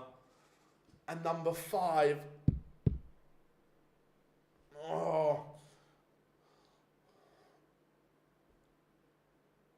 it's a toss-up between Rafa van der Vaart and Moussa Dembele. Different players, but give you so much. I'm going to go Rafa for his flair, but Moussa Dembele gets a very, very, very close, memorable honour.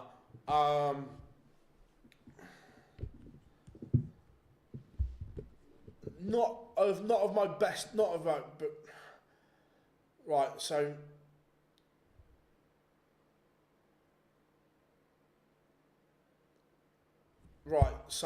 my of the current team, Honourable mentions: Timo Tyner, Andy Reid, Franz. There's a theme there, Rob, isn't there? No, Jamie O'Hart. And right, of the current team,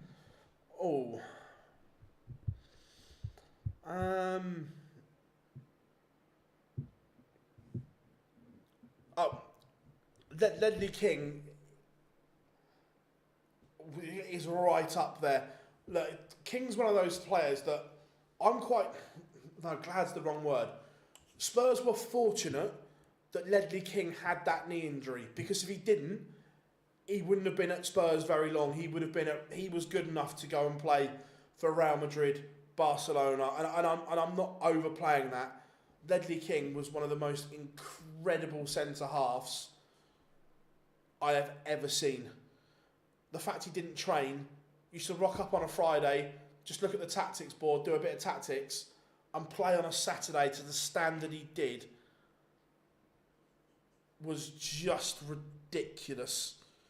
And like I say, if he didn't have that knee injury stroke, it was more like a knee illness type thing, because there was nothing they could do with it.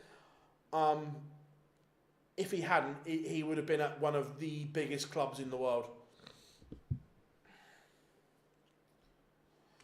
To be fair, Marcus, that I should hate Sol Campbell, but I can't deny he was an incredible centre half. But right, so my 5 favourite Spurs players in this current squad, always difficult. Not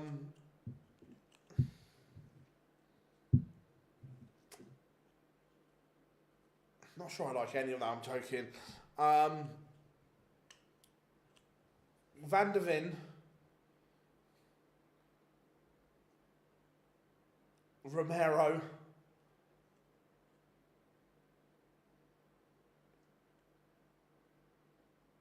Archie Gray, I love.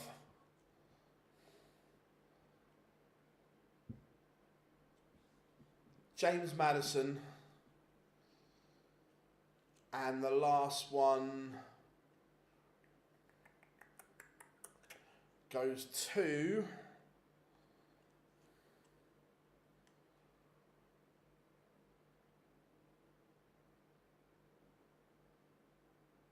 Who does my last one go to? I like both fullbacks. I'm going to go Destiny and Doggy.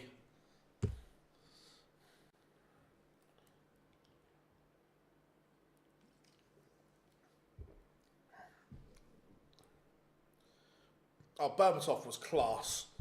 Berbatov was an amazing player. Arguably one of the best first touch I've ever seen in my life.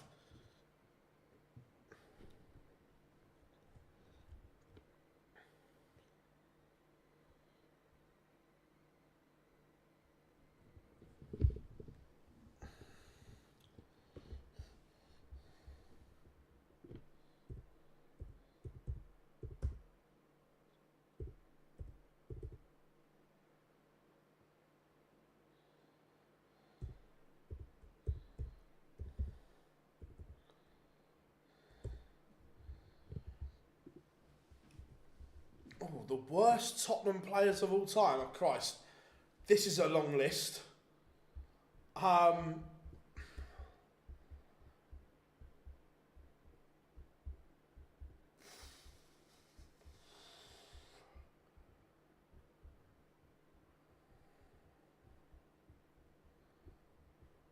There's loads from that era. We had Gregor Raziak, he was pony. The Kirakez, the centre half, he was dog shit. Sergei Rebrov was woeful. Salgado's. I didn't mind me though. Yeah, I didn't mind. I didn't mind me though. He was alright.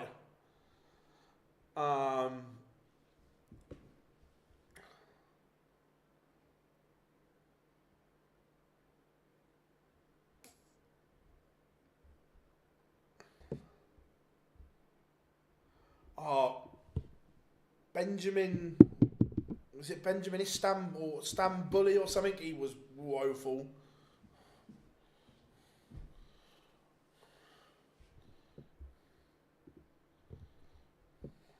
We've had some stinkers.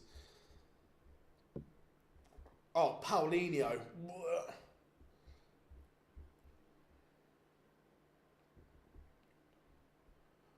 Oh, then we had a couple of Clinton NG. Oh, he was woeful.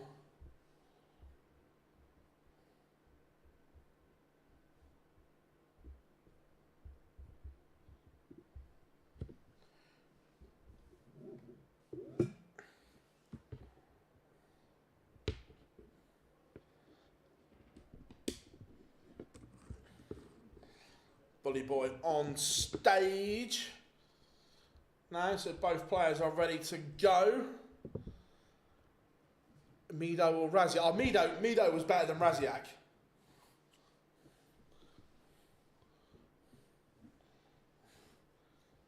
Yeah, Mido was miles better. Gomez, yeah, he was shite. Harry Redknapp was prone to assigning a stinker or two. Yeah, but he did. But then he seemed to get the best. Like Pavlyuchenko, when we signed him, he was dog shit. And then Redknapp coming, just told him to run around, and then he ended up scoring some goals. Oh, yeah, we 100%. The only transfer out of the Bell money that was any good was Christian Eriksen. Woodhouse has won the ball.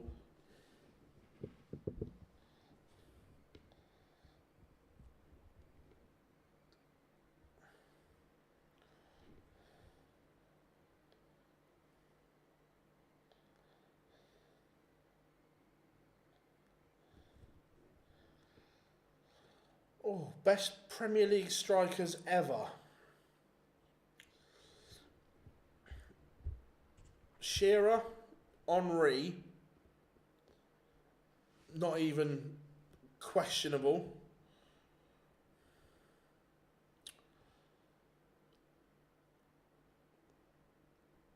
Rooney, Kane, and people will say, "Oh, you're being biased with Kane," but I genuinely, I don't think I am.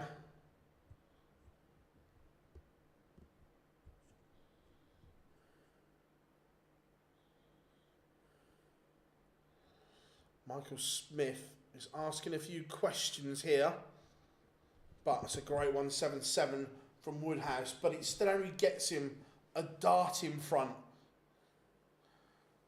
Aguero, yes. Would Van Persie be in there?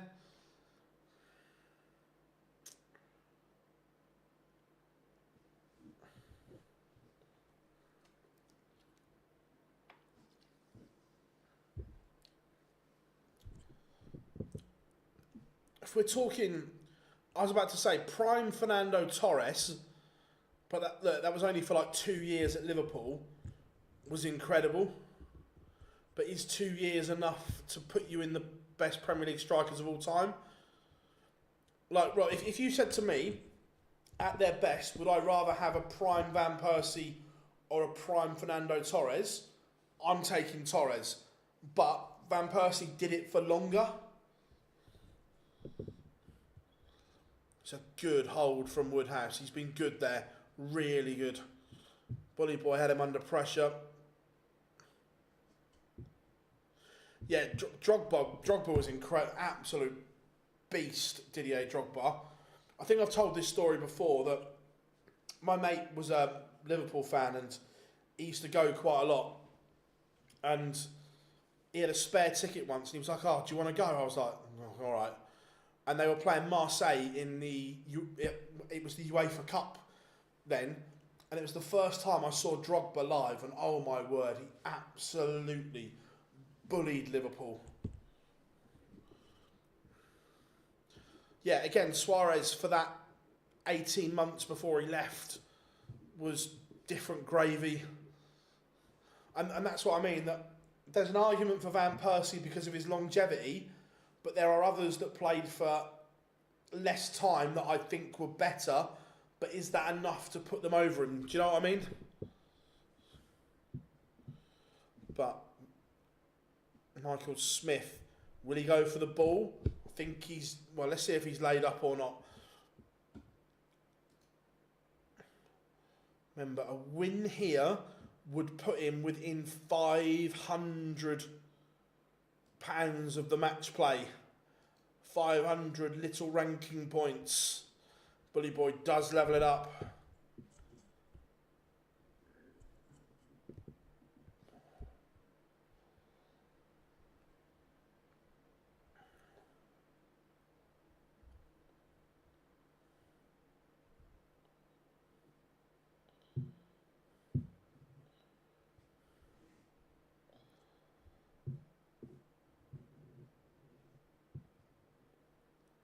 Are you classing Rooney best Premier League strike? Not for. I think Thierry Henry is the best striker personally. I'm a Spurs fan saying that. Are you classing the likes of? See, for me, Salah's not a. He's not a striker for me. He's a lazy winger, but I mean that in a nice way. Do you know what I mean? I'm old school. I like a proper striker.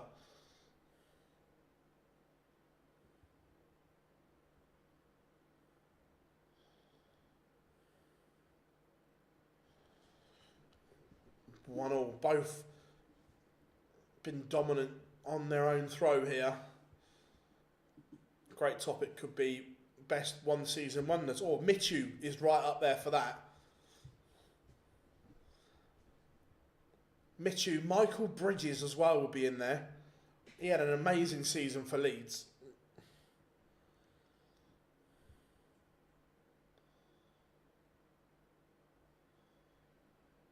Woodhouse coming back for double 16 and a 2-1 lead.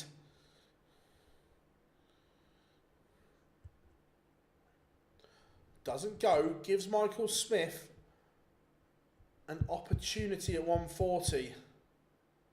Yeah, Bridges did bad injury. Yeah, do you remember when they said Harry Kane was a one-season wonder?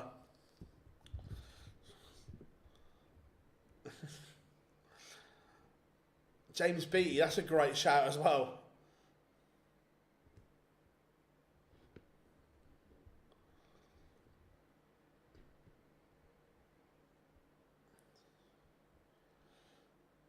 Woodhouse does level it up. Oh, sorry, does lead 2-1.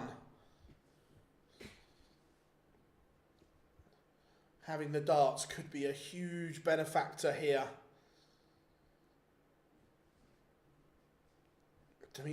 Danny Cadamartri. Oh, the haircut.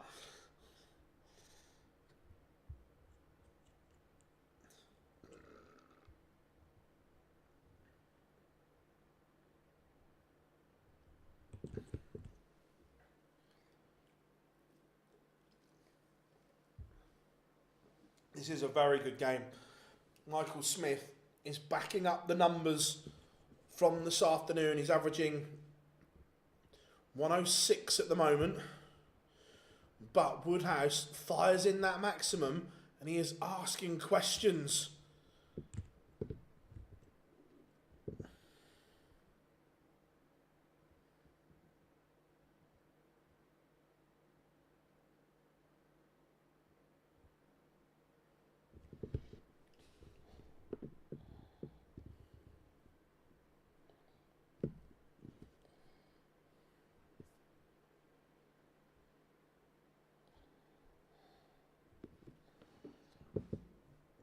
How are we doing, K-Days? Hope you are good.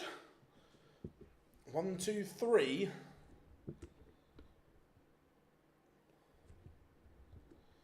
Not gonna go.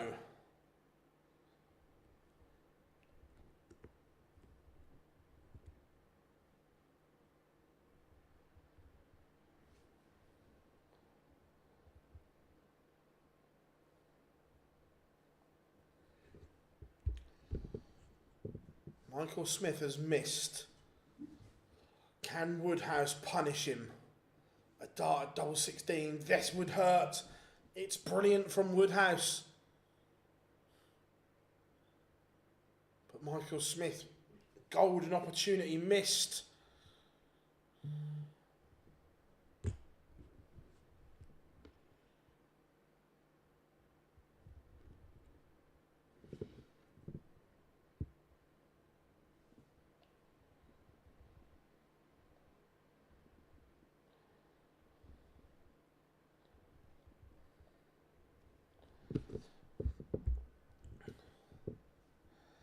Any rumours on the Blade 7? I hope they do it like the Tour and the Unicorn boards. Do you mean... see, I don't like the Tour board. I can't stand the numbering. Not a fan of it at all. As in, not the board itself. I just don't like that numbering on the Tour board. That plasticky thing. Not a fan.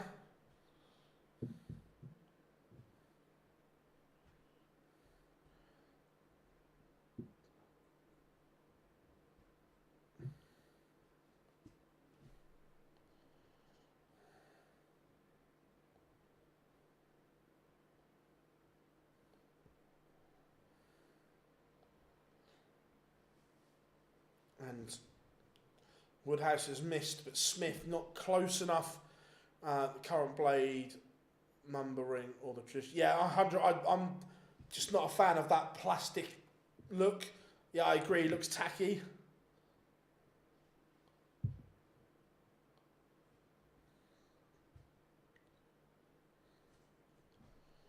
Woodhouse 4-1 up here. He's playing lovely.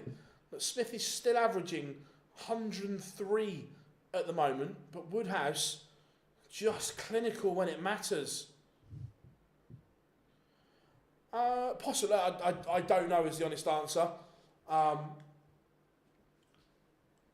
Again, I'm seeing, like, I was lucky, the new Unicorn board, I went to the launch and saw it fresh out of the box, and it looked really nice, but by the look of it online, my concerns have come to fruition that black spider looked great out of the box, but I'm seeing pictures of it chipping very easily, and then it looks very tacky where you've got black, silver all over the place, and that was my worry, that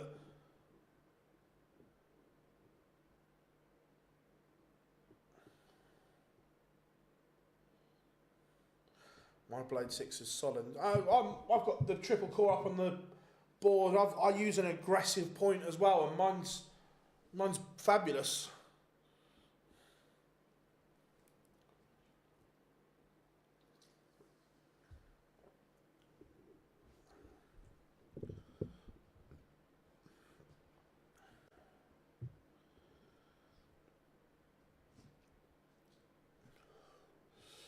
Luke leaving the old 162 as well. He's been to that school of learning to count. Michael Smith pins, but still in a bit of bother here. Don't know why they did that. Yeah, it just doesn't make sense to me either.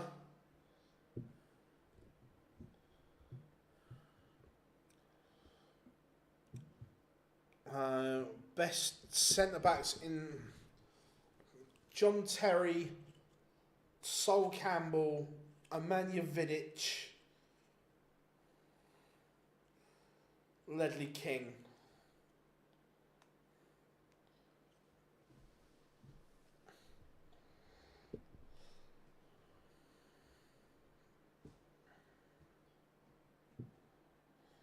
Michael Smith making a move again here. He's got the Woodhouse throw under some pressure.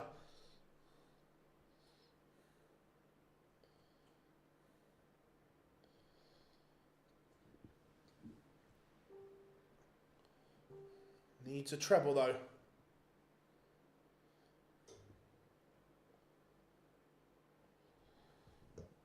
Down to 170. They should have done the spider in a PVD coating or something. Video left for 4 weeks. Yeah, and like I say, don't get me wrong, that black spider back out the box, it looked fresh and looked really good, but the chipping on it seems to be an issue. So 102 Woodhouse to go within 1. Michael Smith ready if he misses, but he's going to get a dart, and that dart will be at probably double 16. He's missed. Michael Smith 74 to get us back on throw.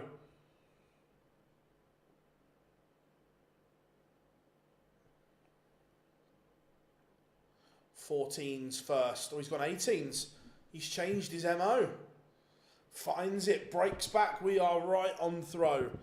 Ricardo Carvalho, yeah, he's again up there. Did you see the rigger in the copper dome? I haven't seen it. No, I'll look on Twitter afterwards, but it gives me something to look at.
One, 2-1 for Bully Boy to level this tie up.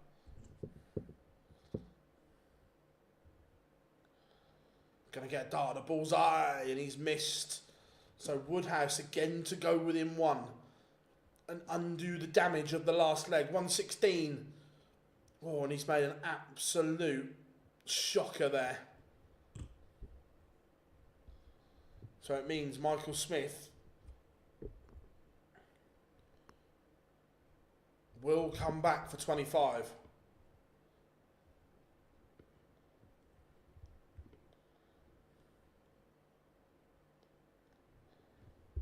Five for double 10. Michael Smith is level. Last start in hand, the last couple of legs. But we have a level game and it's a best of 3. Remember, this is huge for Michael Smith. Absolutely huge.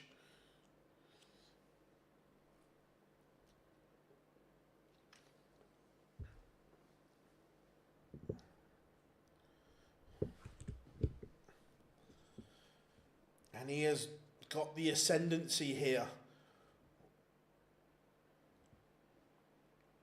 Remember, a win would put him just 500 ranking points behind Pietrezco with a win here.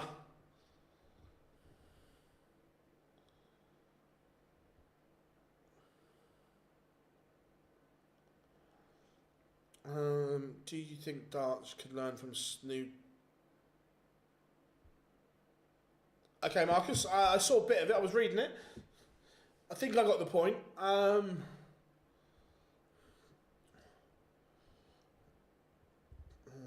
time for a bounce out. Which means Woodhouse has 6 at 220 to stop this Michael Smith charge. What a time for a maximum to leave tops.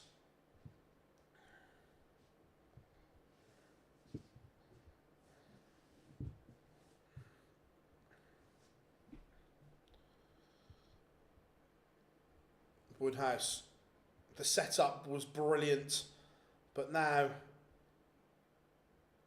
has to hit, and he's missed 3, giving Michael Smith the opportunity. 64 to lead for the first time.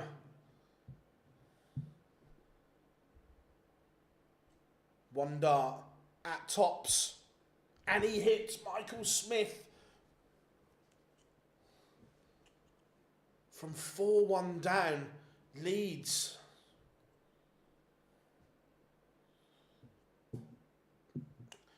I want them to bring in the multi-camera angles that we can select. Yeah, no, I don't dislike the idea, and the CDC did something very successfully on their live stream for the cross-border challenge, which was good.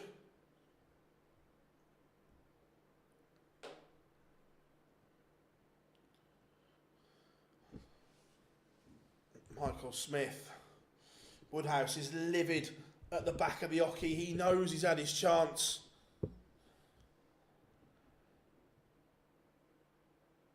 Yeah, it is a huge blow if MODUS' season is done. Especially with Birdvale being injured as well.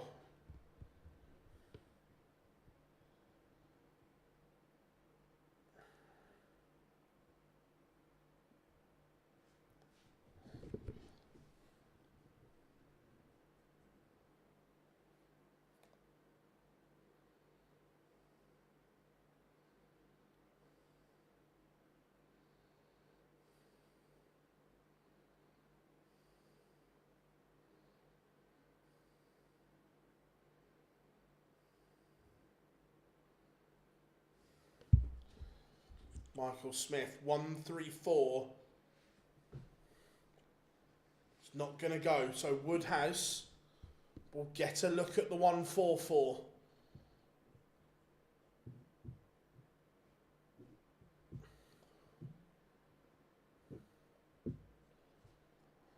Just saying, you think darts players can learn? Possibly, yeah.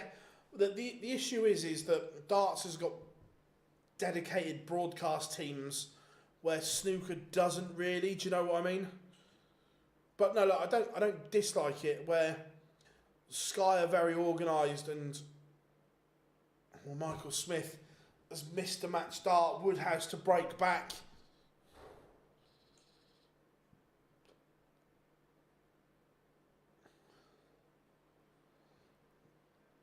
And Woodhouse does level up. We're going to a decider, yeah. What we're saying is Sky especially are very organised and have their broadcast team scheduled. Bosh, there it is. Leaving gaps, I don't know. I don't dislike it, but I don't think Sky would go for it. Michael Smith has had a match start. Will he get another?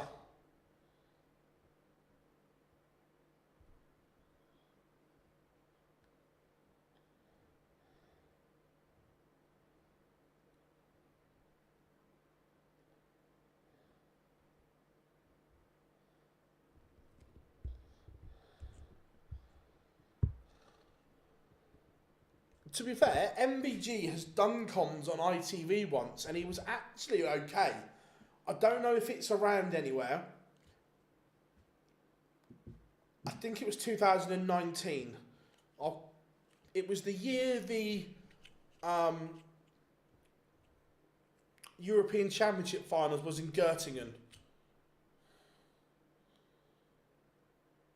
Woodhouse has carved this opportunity back.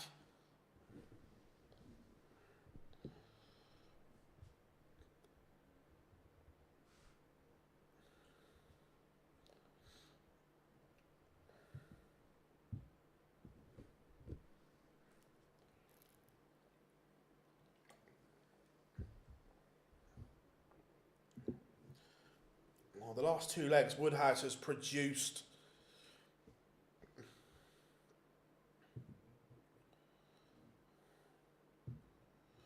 Leaves double 12. And he was under it. This has been good from Woodhouse. Really good. And he ends the Bully Boys' hopes. It's still been a good weekend for Michael Smith. Could have been better, of course, but he has cut that gap to him in the World Match Play. He is back in the running, where at the beginning of the weekend he was a long, long way behind. We'll just let the pictures catch up.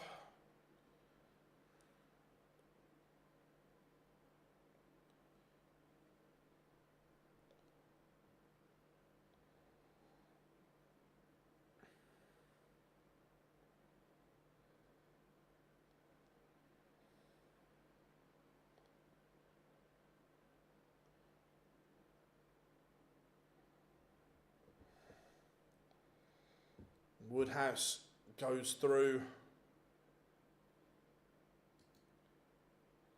So yeah, anyway, what I was saying is that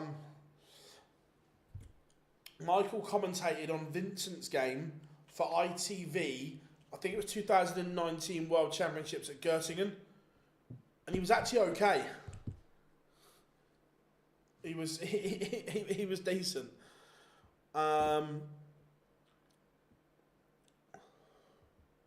Yeah, does is really good.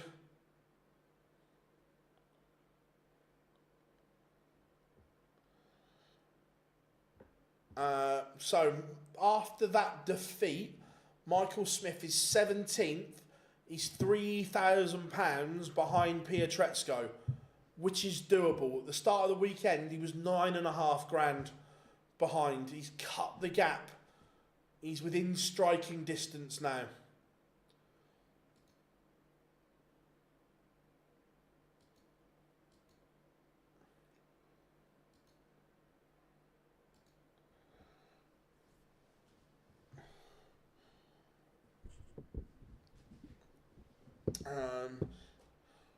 Really annoys me when you come back to throw for the match and then lose it. Yeah, look, it happens, doesn't it? Nico's a great broadcaster. I think he will. I think Michael Smith will get back.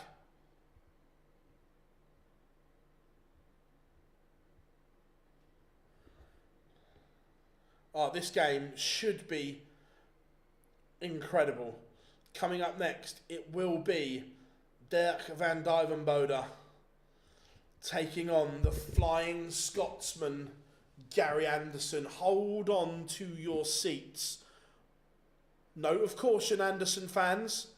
He will have to be better than what he was against Lukeman. Dirk is looking dangerous.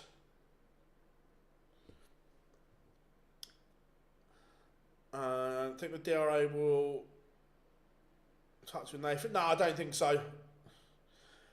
But next game, we've got about 1 minute and 40 seconds. The train approaching platform 2 is your express.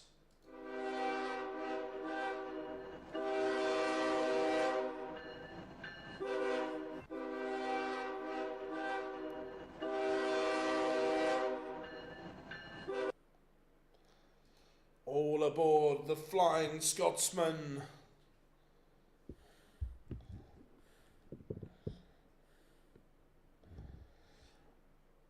Footballer and darts player, past and present, for Scran and Beers. Who are you inviting? Ooh. Jockey Wilson.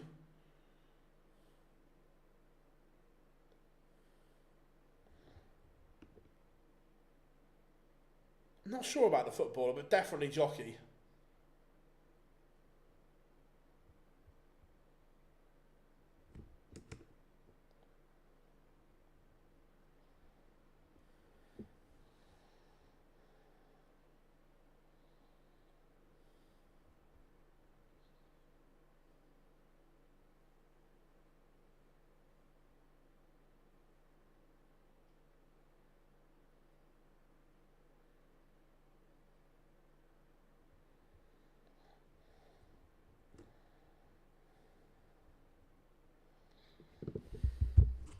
Right, here we go. 5 seconds till pitchers return. Strap yourselves in. Gary Anderson takes on Dirk van Duijvenbode for a place in the final. Remember, the format goes up here. First to 7 now, and Dirk has won the ball. This is going to be good. Going to be explosive.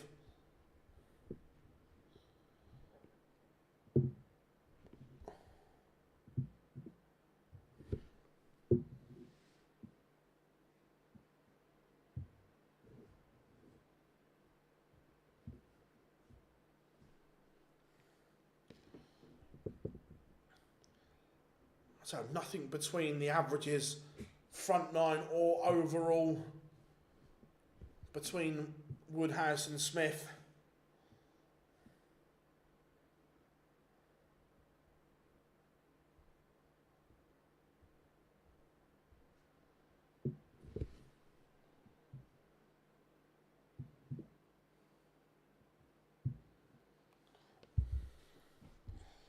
Right, strap yourselves in, everyone, because it's about to get interesting. 4 players remain. Gary Anderson, Dirk van Duijvenbode, the 2 eye-catching names from the top half of the draw. Andrew Gilding and Luke Woodhouse have gone amongst their business in the bottom half. All eyes are on that top half, and these 2 have just gone around doing their business. Swiss Phil is going to get the players on. Strap yourselves in, because this is going to be exciting. I promise you. You have my guarantee that this is going to be must watch.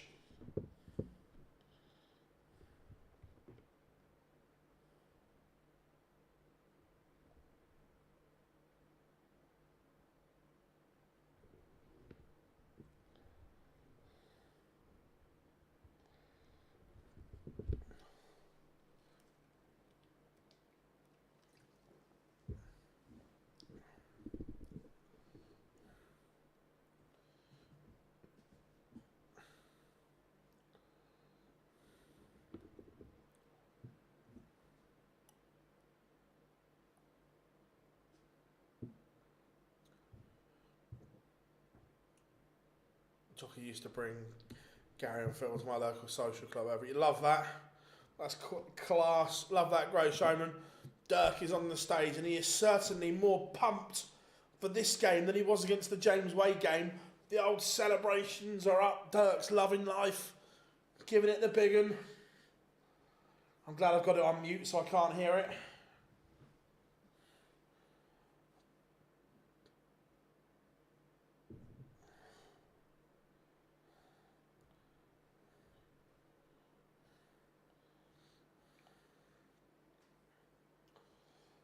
Now it's all aboard.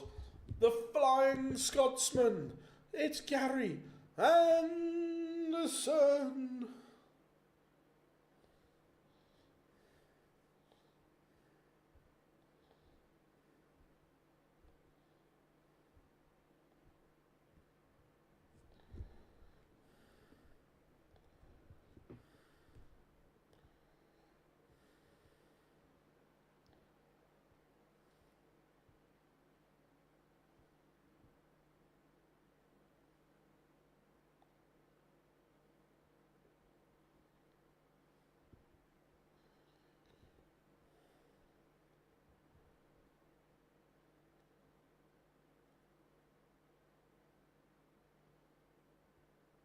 So here we go. Both players are on the stage. Dirk has won the ball. Strap yourselves in, ladies and gentlemen, because things are going to happen.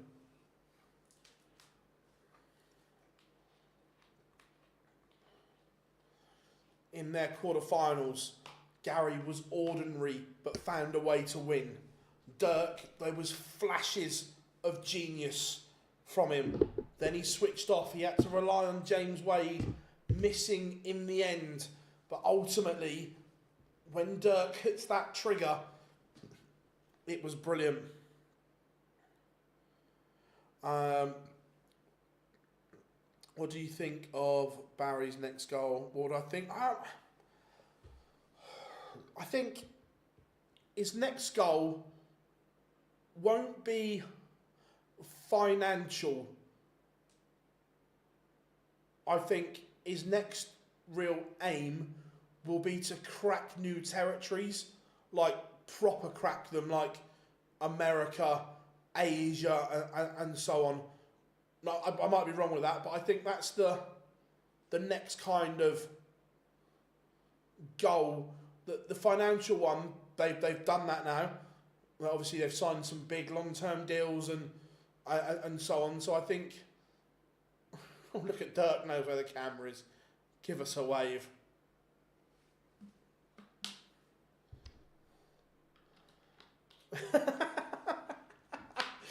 Oh, I like that, Paul.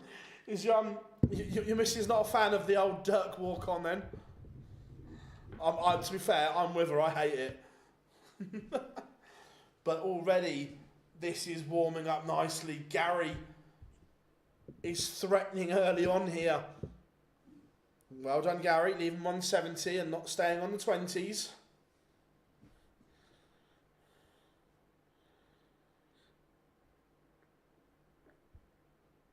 Dirk could do with another treble here. It's manageable, but the big fish for Anderson.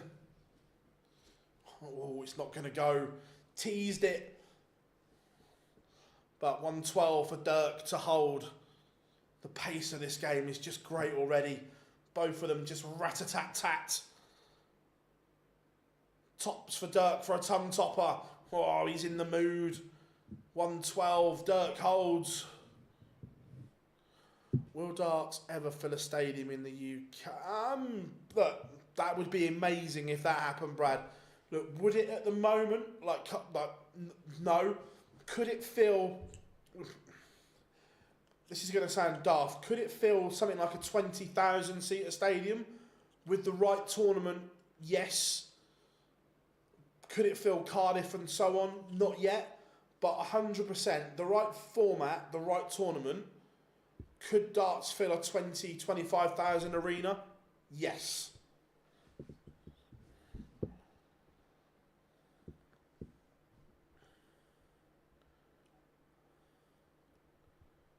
Would you though? Could you be bold? Could you be brave? Do something prime summertime? I'm just asking the question. Could you?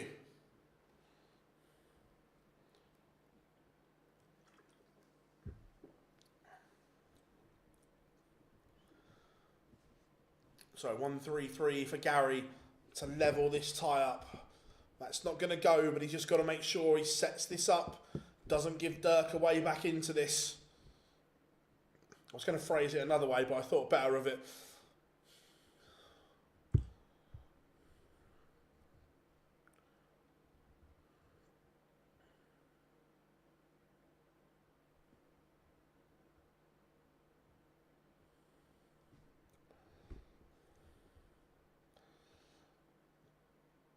Gary Anderson does level it up. They've both been clinical. 2 good holds of throw while the others both were poised. 1-1. 180.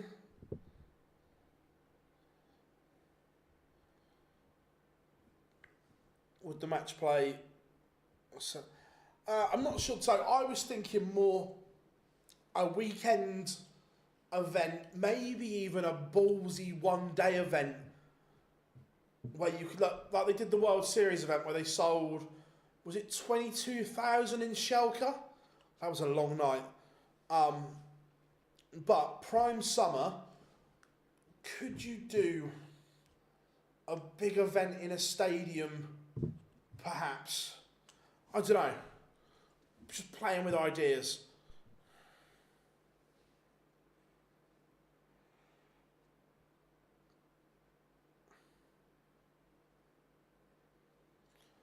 So Gary looking to pressure the mistake.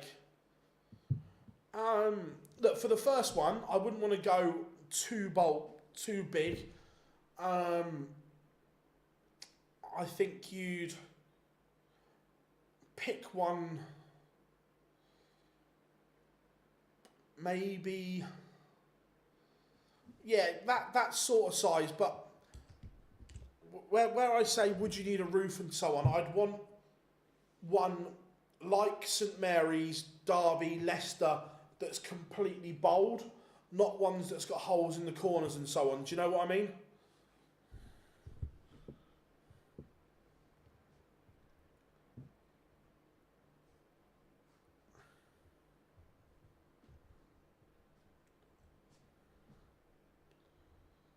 Gary Anderson, break opportunity, huge. Oh, he's missed a dart at double 11. This is good. This is very good. Dirk, this probably has to go, my friend. 89. He's going to get 2 darts at double 16 for a rescue job. And hits. Gary missed a dart at double 11 to break, and Dirk rescues with the 89. Carry on.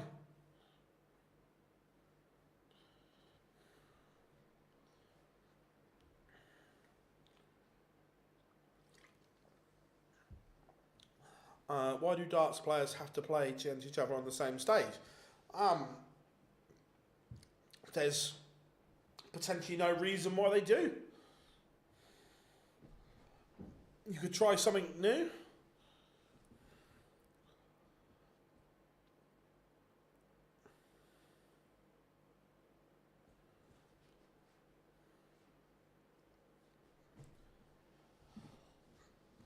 I'd still like to see, and again, people will say, oh, that's not darts. I'd still like to see a triple threat match where you play 3 at once.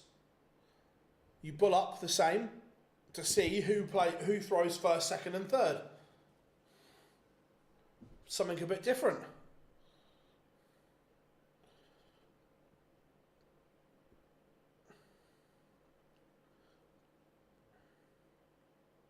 $180. Dirk's down to 124. The shot that Gary missed last leg. 141 for Anderson won't go. So again, Dirk will get a look here for a 3-1 lead. Gary missed this last time. Can Dirk show him where it is? No. So Gary will come back for 2-2, and again, the pace of this tie is just incredible. It is sorting and just flowing so well. The pair of them in the groove here. This is darts.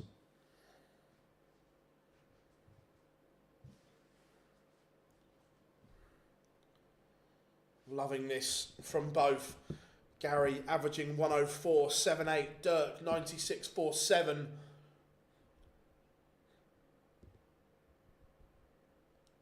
Kind of wish this was the final.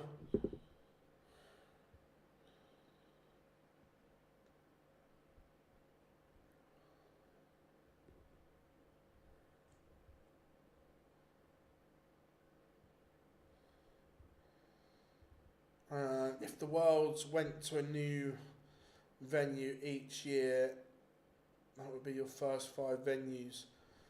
2 have to be outside the UK. Royal Albert Hall, number 1.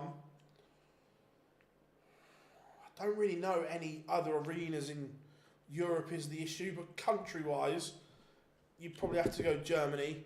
Then I'd come back to the UK, then Holland, UK.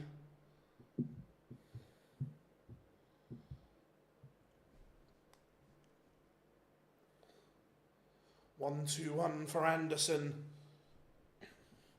Dirk will want to put this under a bit of pressure because is the Flying Scotsman about to break? He's creating chances here, but Dirk's just finding a way to hang on at the moment. Anderson missed the dart last time on the Dirk throw, and he's going to get another try.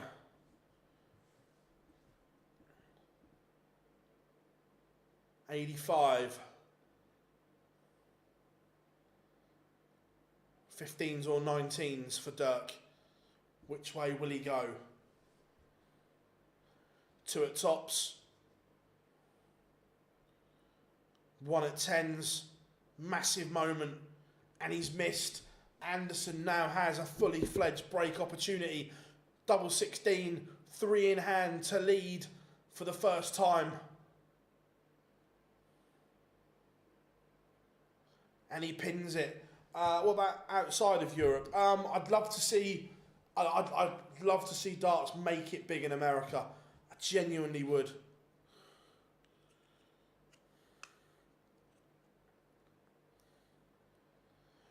How are we doing, Kev? Who is still in? So this is semi-final number 1, Gary Anderson against Dirk van Duijvenbode.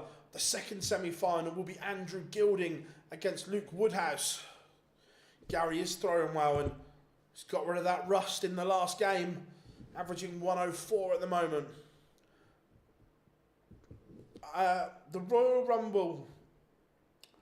Watch this space.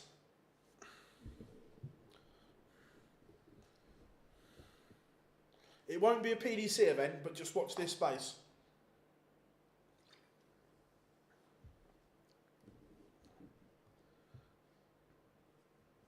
Luke Woodhouse beat Michael Smith 6-5. Really good game, Kev. Good game from both.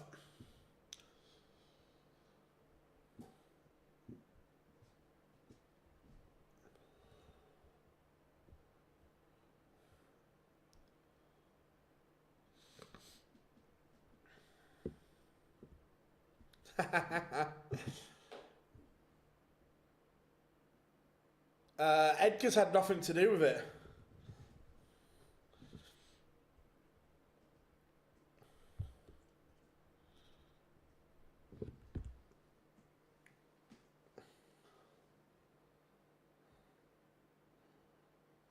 Gary is going to be on a nice finish here. Dirk a mile off in this leg. Gary looking for that 2-leg cushion. 48 when he comes back. Oh, the Edgar's Dark Break kid shirts are incredible. Kev, I believe it will happen, mate. I genuinely do.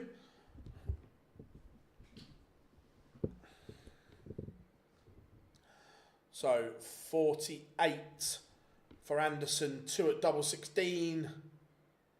And he's missed, but Dirk is not on a finish.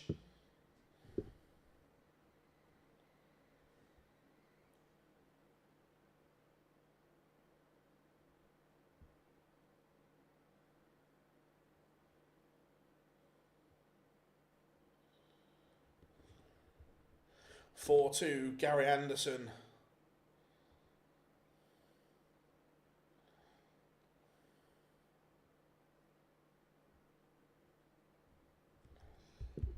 Dirk has to up the level again. At the moment, he's 10 points off on the averages. Anderson is motoring.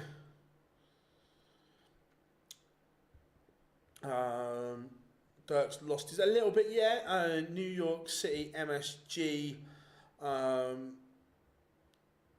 Just got to know if their whole assembly with the baseball, ice hockey games going on. So yeah, hold it in December. No, they wouldn't hold a World Series event in December, Wayne, because the World Series finals is in September. So they have to get them all done. Oh. Is Dirk just saying he's coming over too much, the referees, in his eye line? I can't see the scoreboard. I get that from Dirk, that he couldn't.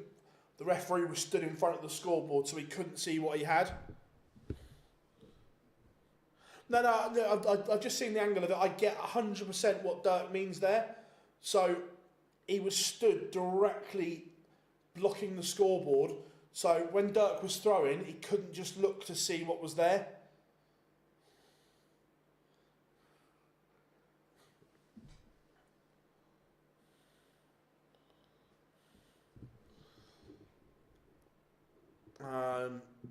Also love your extended interviews with Chris Mason.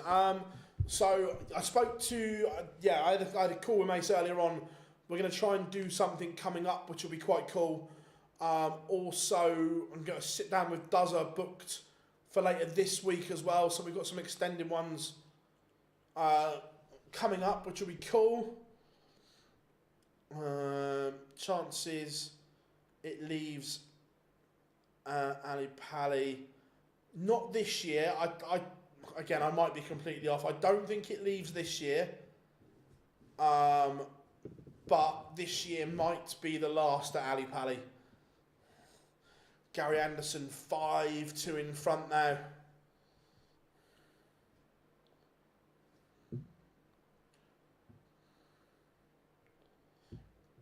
Yeah, I agree, Kev. It's not perfect anymore.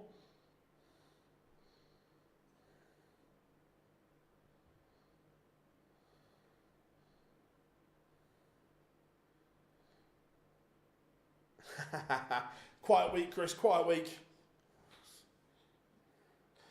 Not the World Series. The World Championship. Sorry, my friend. The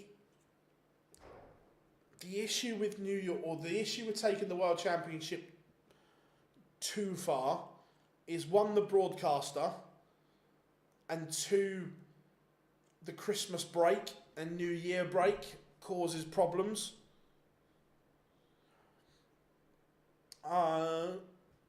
So I know that it's common knowledge because Barry's said it. They've openly looked at the XL in London. I think, look, Ali Pali is perfect, but part of the venue is not fit for purpose, is the issue. Barry explained it really well in the interview that we did, that they could use the Great Hall if Alexandra Palace fix it, basically.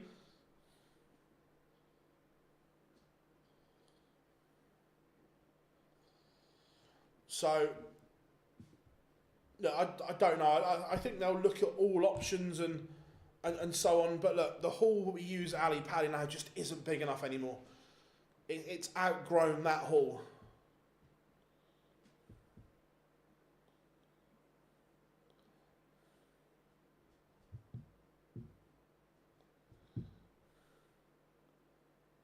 Yeah, look, I'm sure that they will look at every option going. But they don't often get it wrong in terms of when they move stuff and so on. And I'm sure that if Ali Pali committed to sorting out the building in terms of the Great Hall, it could work, but they need to do that.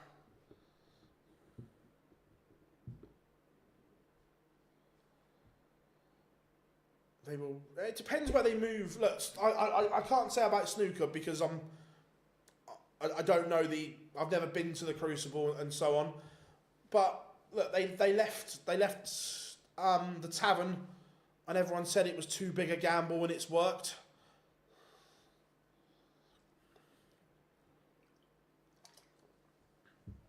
The problem is that. Well, Gary Anderson might win it here. We'll come back to it. It's a great talking point. We'll come back to that in a second because Gary Anderson, averaging 106, has match darts. And he only needs the one vintage Gary Anderson. A 7-2 win over Dirk.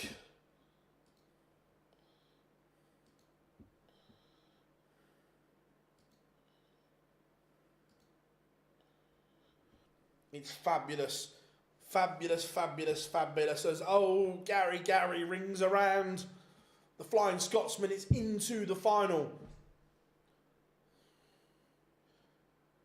He does what he wants. He does what he wants. Oh, Gary Anderson.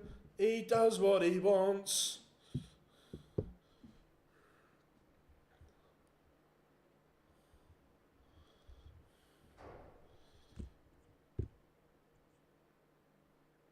So yeah, as I was saying, that the problem is the room the West Wing, I think it's called, at Alexandra Palace, is physically at bursting point. It's 3,800 people, I think, give or take, but around 3,800. Now, the demand for Ali Pali tickets is just huge.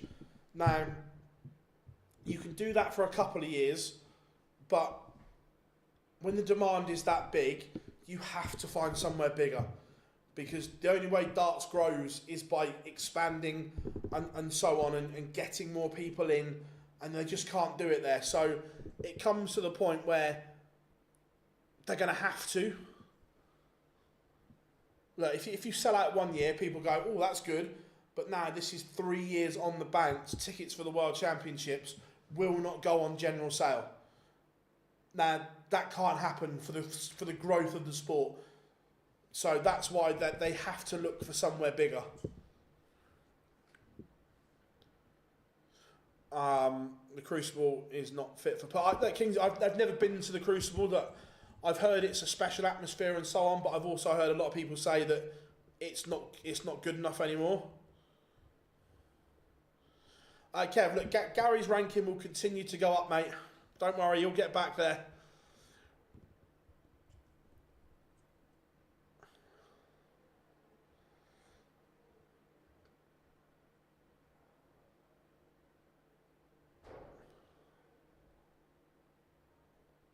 Yeah, exactly, and Tom, and like you say, look, I loved the Reebok. I'm not a fan of Minehead. I loved that all being in one room. The 8 boards across the back, stage 2 to one side, the main stage there. You could hear a roar when something happened over there, and so on. But I understand that the UK Open outgrew the Reebok. Now it's selling 5,000 at Minehead. I get it. The Worlds is the same. That this year it won't go on general sale. 3 years in a row that fans are missing out on tickets.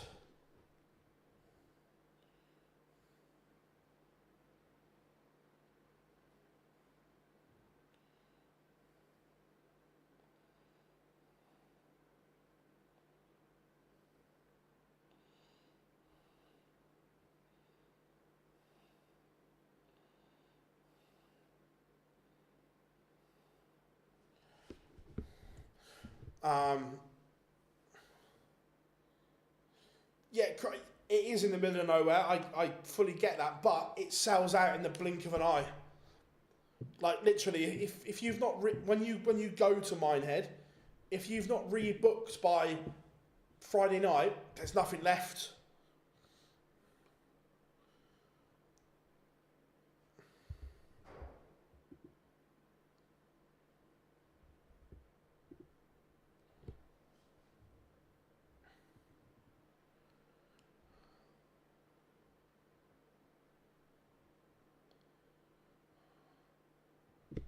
Yeah, but Chris, again, that's just that's one person. That's not what the PDC are looking at, the bigger picture, what's best for the sport as a whole, and selling 5,000 is more important than one person for the economics and so on.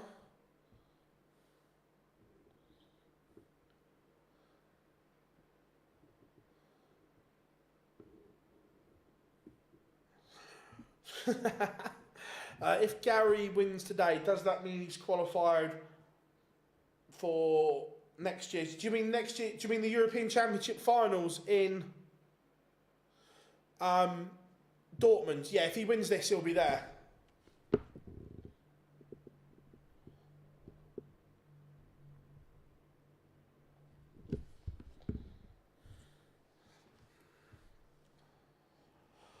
So look, I don't know is the honest answer. Look, I hope that they've had conversations with Alexandra Palace and they can fix the structural bits in the Great Hall. They move it into the Great Hall and so on, and we stay at Ali Pali. They go from 3,500 to 6,500. Amazing. Worst case, it leaves, and then you're looking at a new venue. Like I say, Barry has openly said they've looked at the XL. I'm sure they'll look. I'm sure they'll go and look at other venues in the U. Well, they 100% they will. The co-op and so on. The other issue you've got is booking a venue for the all intensive purposes 3.5 weeks, because you've got 21 days of action. And then the rig and the D-rig. So effectively, you're booking a venue with Christmas and New Year break as well. Effectively, 4 weeks. You're booking a venue for a month. That's not easy to do, because a lot of these big venues book years in advance as well.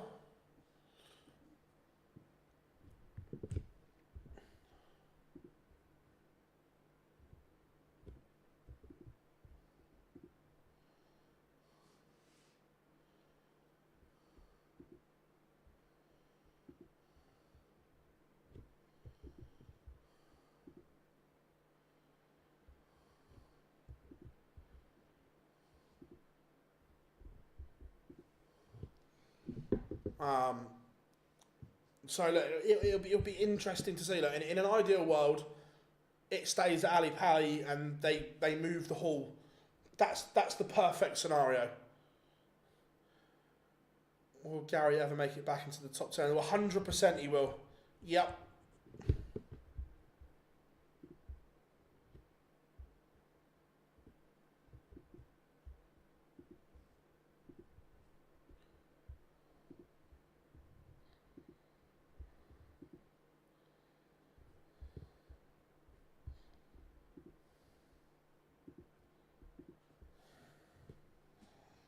I'd love to have a Premier League night in East Anglia.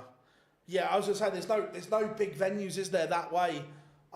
It's the same as in the south of the UK, that Brighton is hanging on by the skin of its teeth, but it's not a big venue.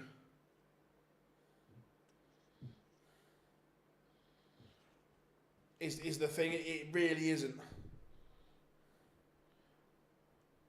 Goldfinger. Oh yeah, 100%. Goldfinger always wins that walk on.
Again, when is this new venue in Edinburgh been built yet? Or is it close to being built? Because someone said they were building a new venue there.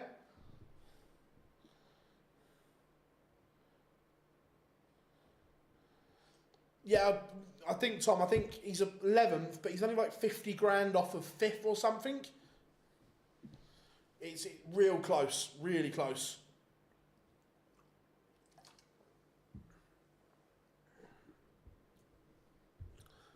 Yeah, so someone was saying, I think when we were at Glasgow Premier League, it might have been Swanee was saying they were doing one. No, someone said Swanee, he's a journalist for, I think the Daily Record.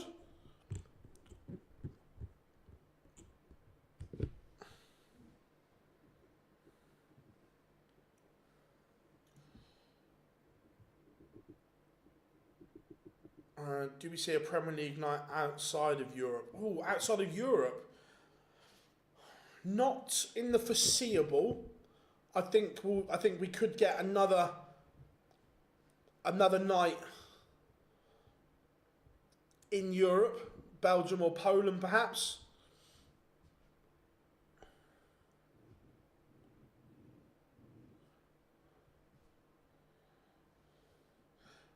Yeah, I was just going off what we were told. I'm not an expert up there. Andrew Gilding is going to get a look at the Woodhouse throw here.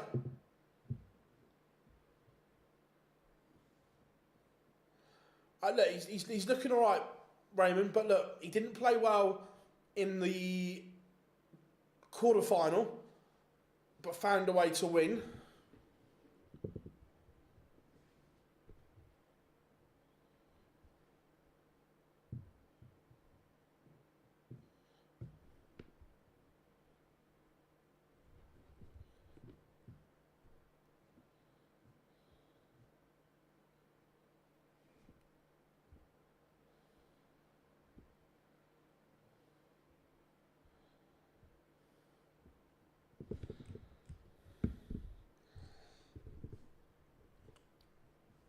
Andrew Gilding has broken the Luke Woodhouse throw.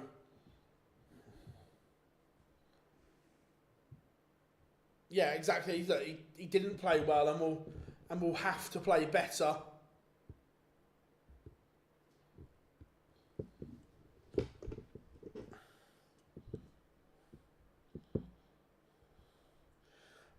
If they did it at Islington, it would riots though. That bad.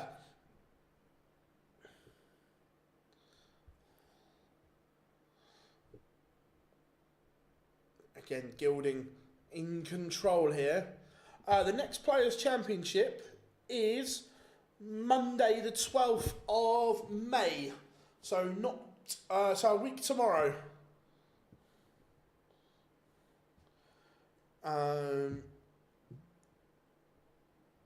Can I see darts in the Olympics? No. The elephant in the room won't allow it.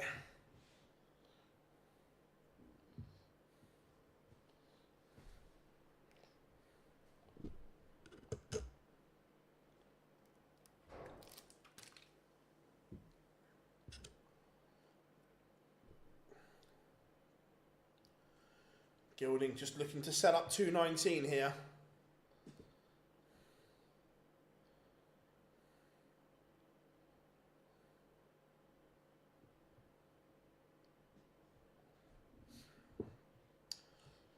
Correct, Chris. The sooner they ban it from the sport, the better.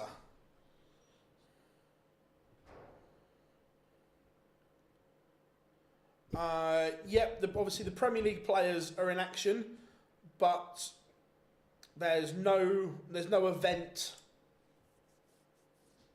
this coming weekend. Rare weekend off, which I am going to watch Saints versus Manchester City.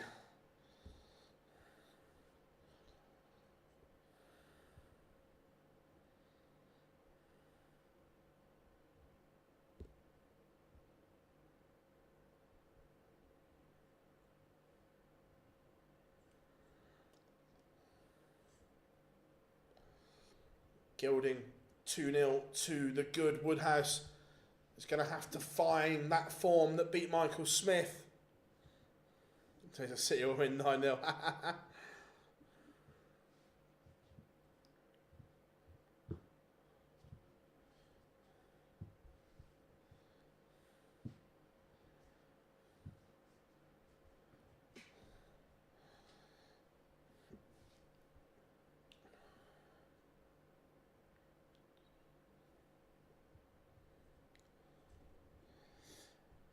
Yeah, no, to be fair, I'm looking forward to going to St Mary's, taking a couple of people as well, which will be cool.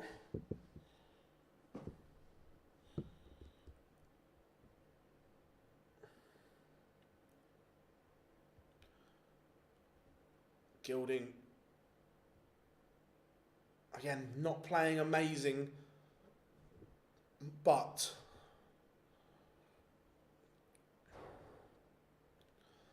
Luke Woodhouse not at the races here.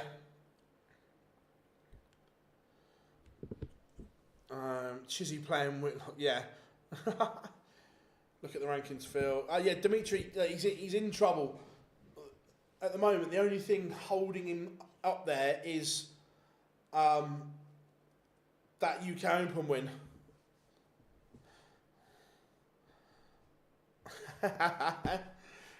To be fair, I'm looking forward to it. My mate's got a box down there, so I'm taking a few people down, which will be nice. Chill and watch the football.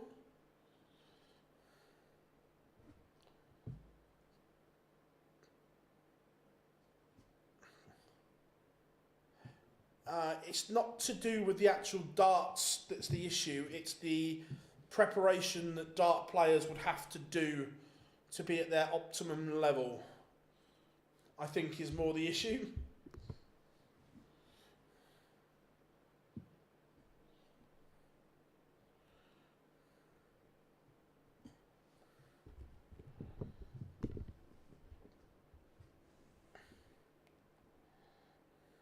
How are we doing, James? I'm good, mate. How are you?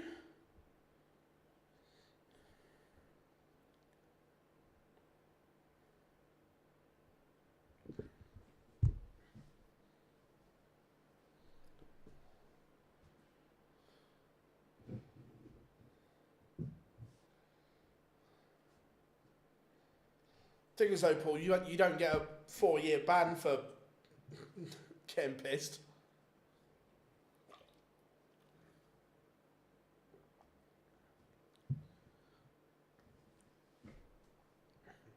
Andrew Gilding has just missed a huge chance for 3-0.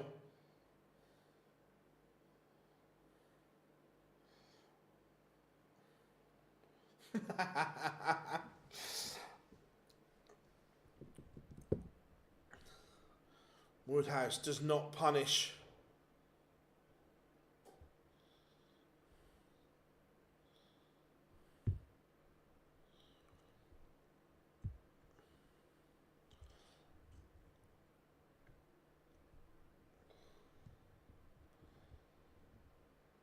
A good YouTube Twitch stream gets out 1,000. There is currently a Twitch stream in China that has a snooker on it. 5 of them over £2 million. Wow, mad, Brad. That's mad.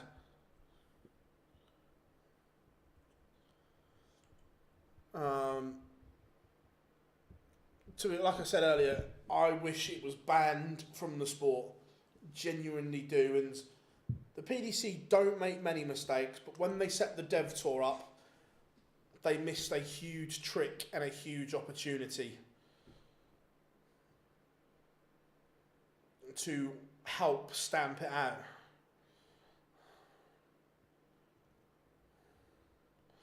Yeah, Gilding's been consistent all day. He played lovely against Peter Wright.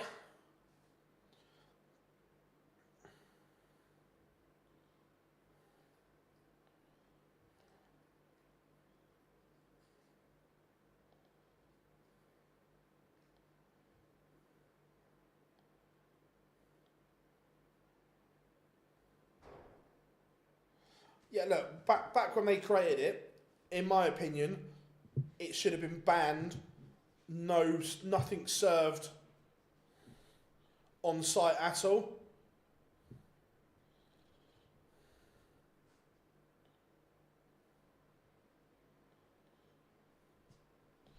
(4-0) Andrew Gilding. Luke Woodhouse is in a world of trouble.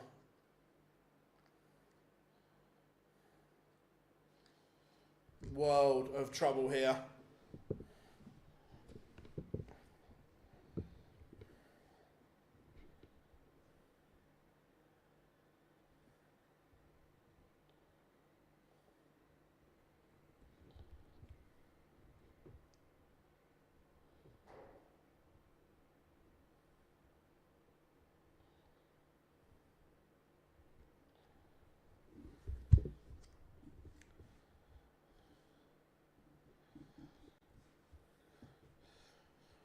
Problem for the 1824s like myself, when we play with a drink, we rely on it. Look, if you ban it, players will have to get used to playing without it. Now, I get at a amateur level, do what you want. But at a professional level, which the Dev Tour is part of the PDC, ban it. End of.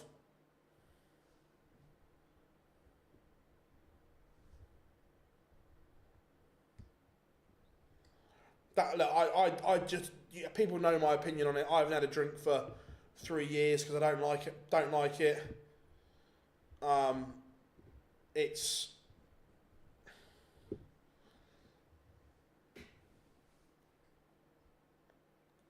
I want to see it banned. It's not a secret on that. Woodhouse on course to get his first leg back here.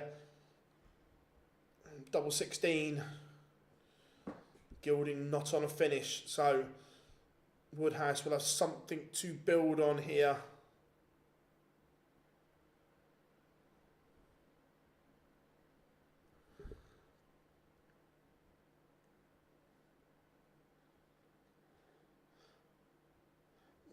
Old school wise, Chris, yes, but with this new generation coming through the JDC, they haven't all come from that background. I get from a certain era, I understand that, but this new level and these new players coming through the JDC onto the Dev Tour and so on haven't come from that background.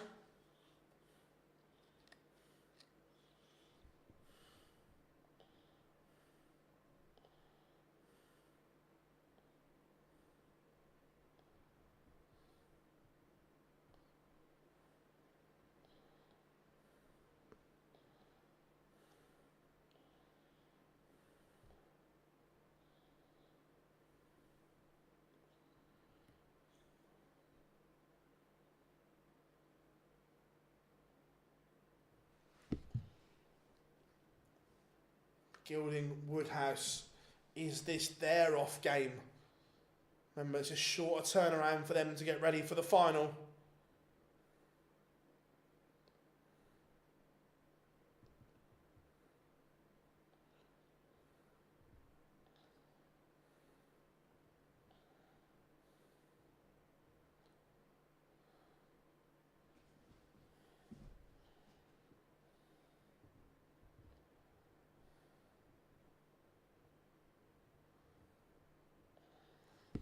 Can he find...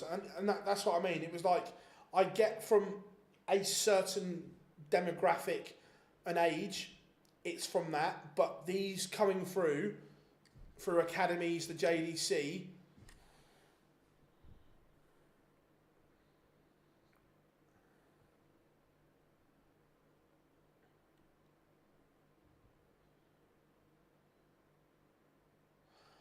That might well be, Chris, but for the greatest will in the world, and I don't mean this horribly, I'd take that for the good of the sport. Because at the moment, let's be fair, it is probably the most unhealthiest sport in the world.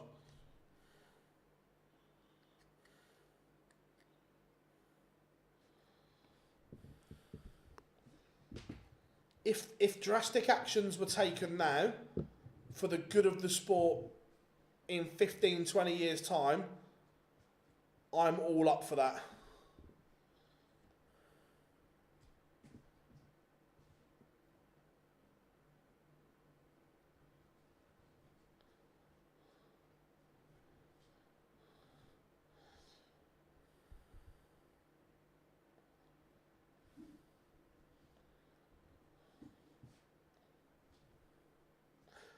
Yeah, they do, Greatest Showman.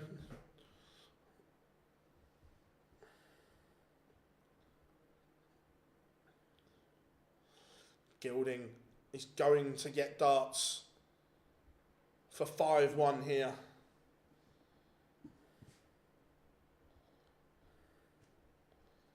Double 10, 5-1.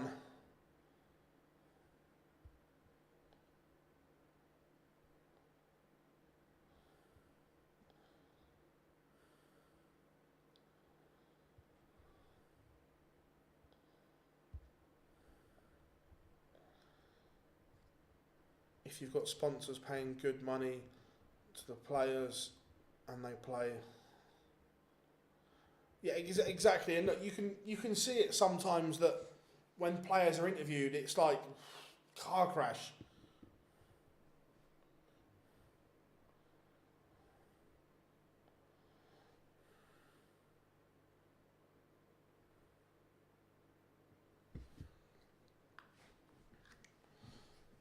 Woodhouse is up against it here.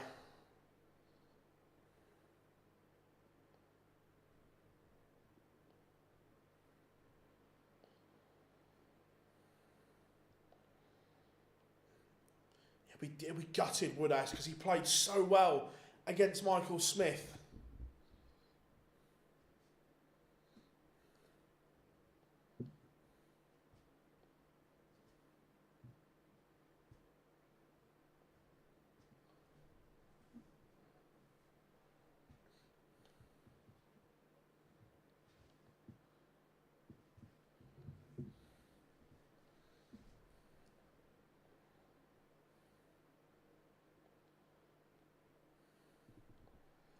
One for Woodhouse. Gilding not at the races here, and both of them, but at the moment Gilding is a huge favourite to reach the final. He will have to improve against Gary Anderson. An 85 average will not cut it.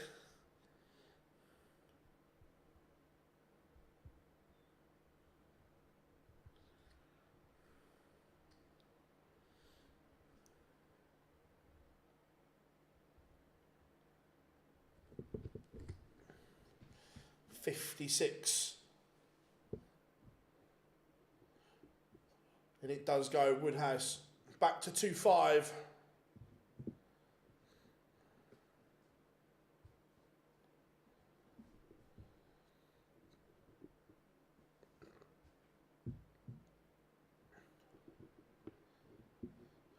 Remember the Asian guy. To be fair, I remember one of the Northern Ireland guys falling off the stage once.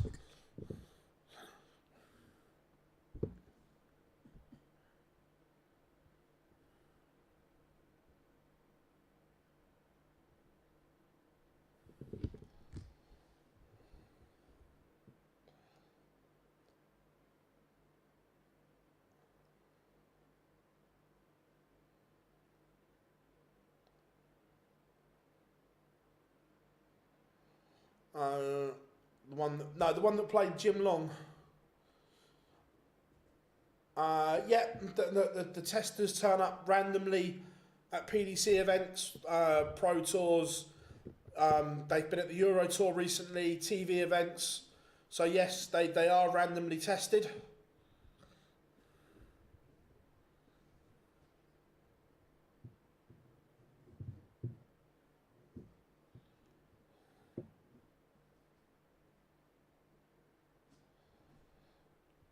Gilding should go 19s here.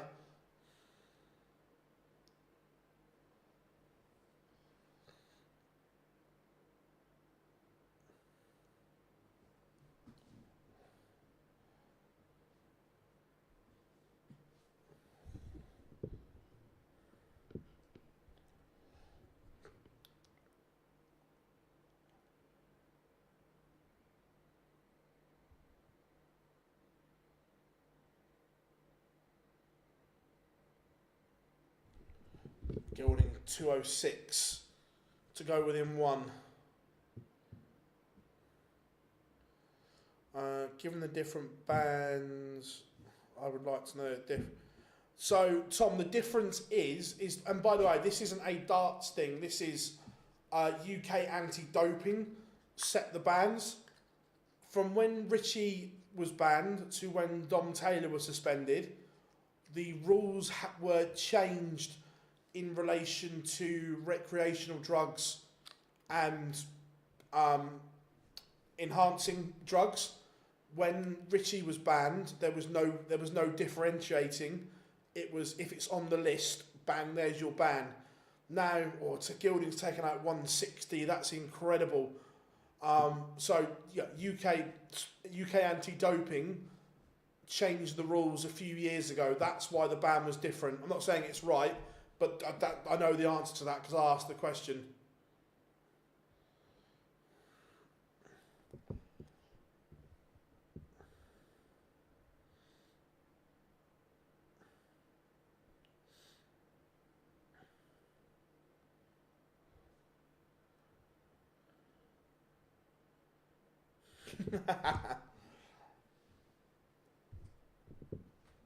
Yeah, that's basically why the UK anti-doping, the rules were reclassified.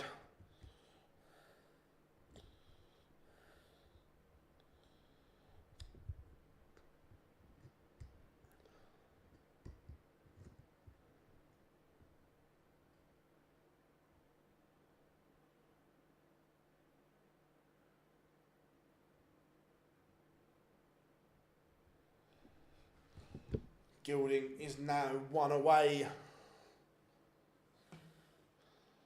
Remember, the Flying Scotsman awaits in the final.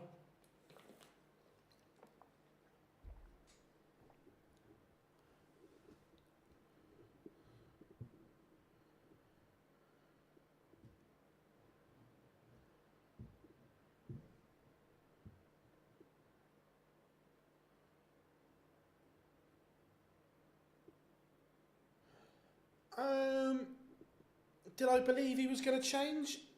I held out hope, yeah. I genuinely did.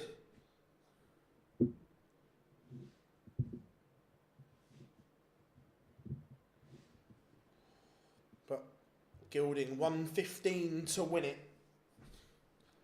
He's going to get a dart at tops.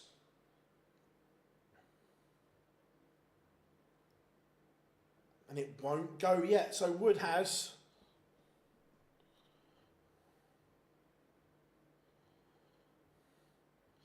We keep going.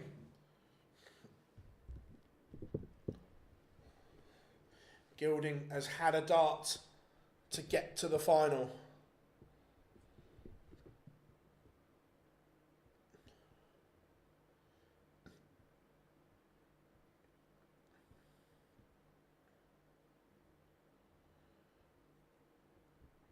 and has not taken it.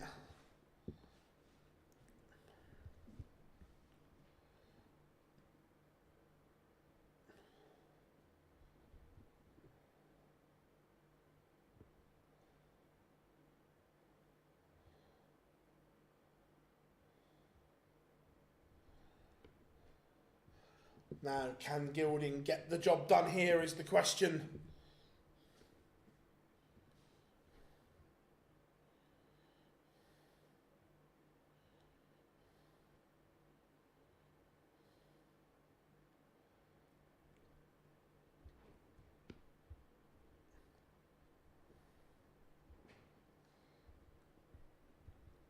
Treble leaves a finish.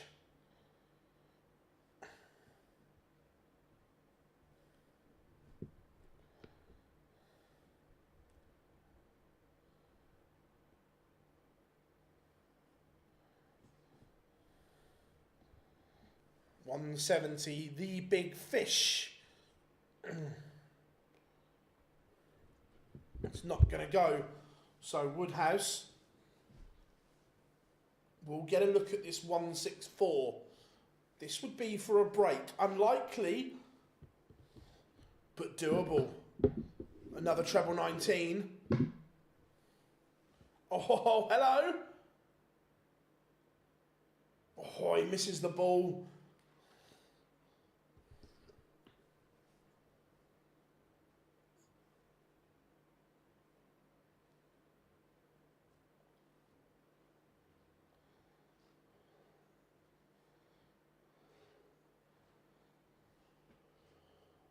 Another match dart missed. Gilding has now missed. Match darts in 2 legs.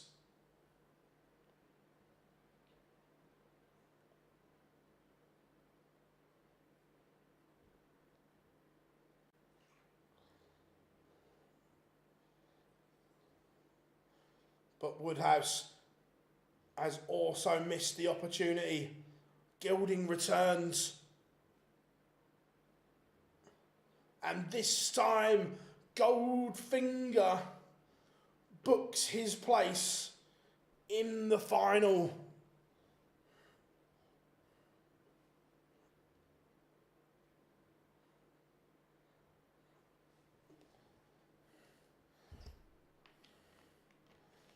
Woodhouse will be gutted. The chance was there, and he couldn't take it to extend this contest. So we have a final.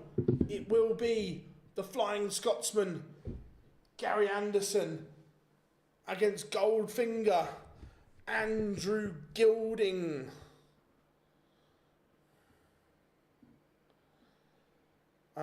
First European final in a couple of years, I think. Are we talking about Gilding, Ben?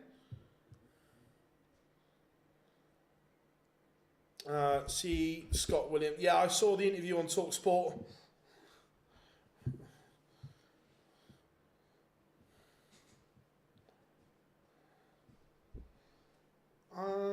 Yeah, he's in the question. I don't disagree. So we have a final to look forward to. Wait a minute. Should we do a poll? Should we get a poll up, everyone?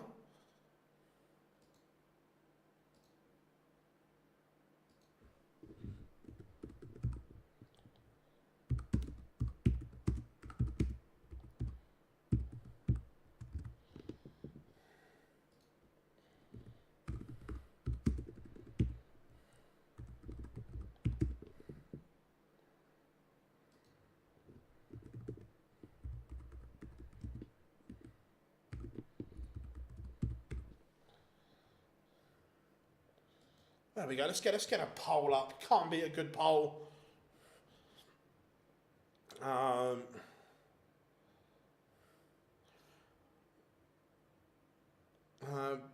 Better player than Clements. There's a few in that bracket. We're all going for Carey. Yeah. We've got the Gary alarm. We haven't sounded it yet. Don't worry, we will.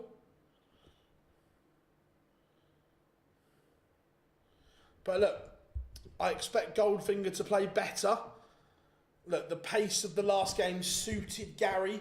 No question about that. This will be very much slower, a more methodical pace that Gary's going to have to deal with.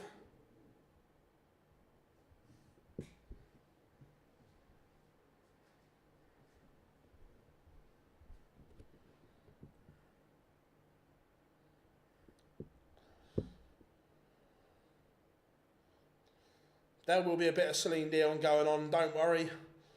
On the Euro Tour, they love it. They love it, love it, love it, love it. A bit of Celine Dion.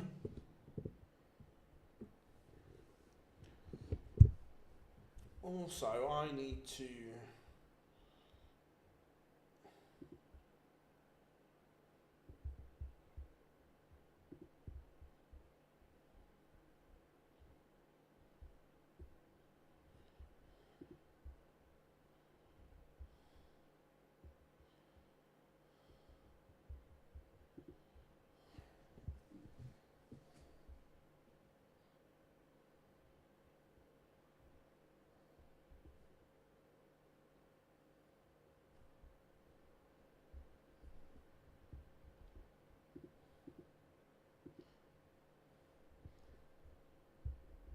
Right, so let's have a little chat then, folks. We'll have a little bit of time.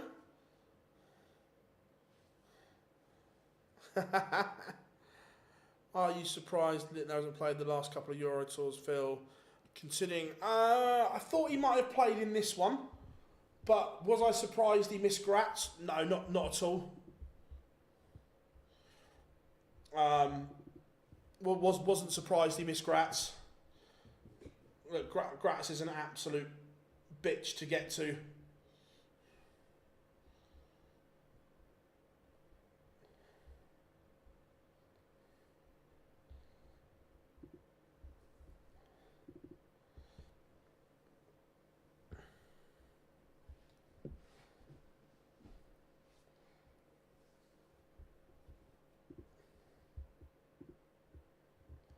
Download that one.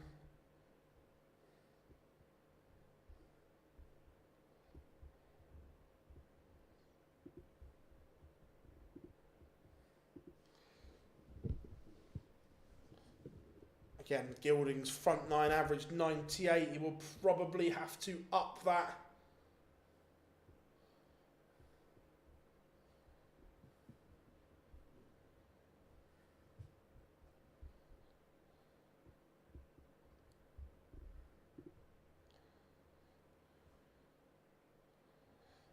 I love snooker, but it's cooked compared to darts.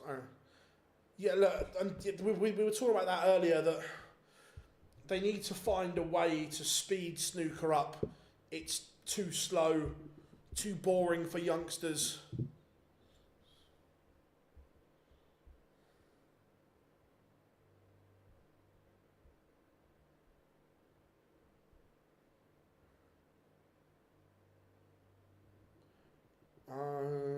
Why is there no stream on? There it is. I've got it on my stream at the moment on PDC TV.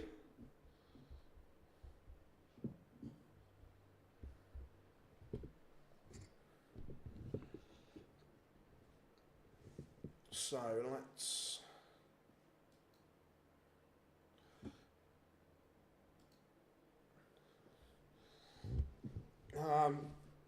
So we've probably got about 7 or 8 minutes until the final. Not too long to wait. You wouldn't want. To be fair, it was. Give the goalkeeper the eyes and go on the other side. Precision.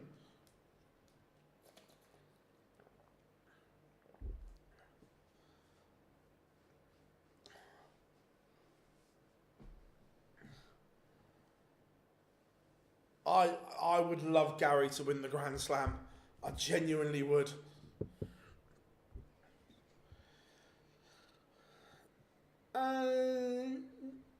To be fair, he'll do some.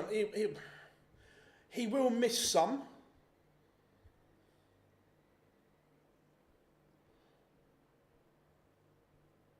Right, let's have it. If I was a betting man, what am I saying?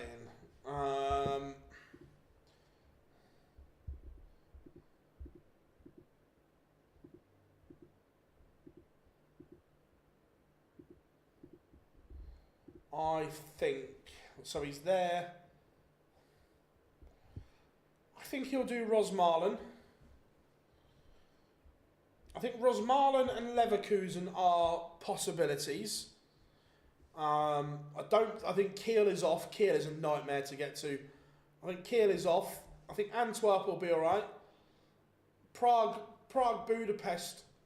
To be fair, I say that Antwerp depends on the kids' holidays.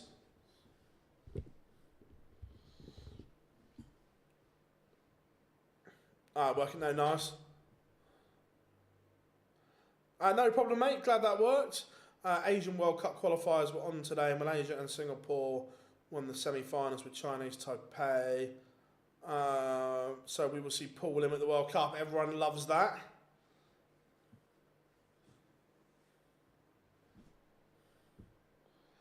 The final, it will be 6 or 7 minutes, William. So we'll just have a chit chat for 6 or 7 minutes. Obviously, the players go back, go for a pee, they have to bull up, and so on. So 6 or 7 minutes. Yeah, it looks like MODUS could be out.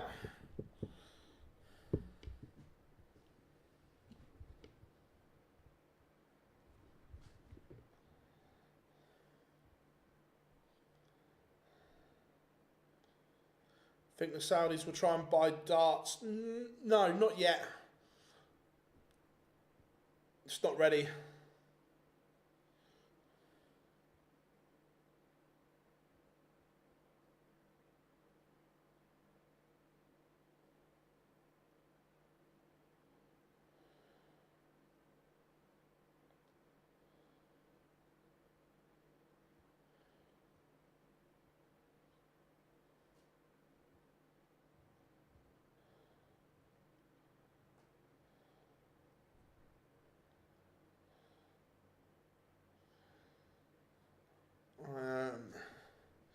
Bit random, weird question. If you had a football team with a darts player, what would your starting 11 be?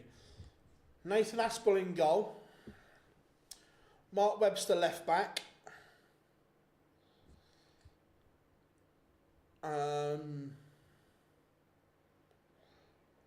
Cullen number 10. I'd have Dobie at centre half, Callan at right back. Who's playing centre half with Dobie? Who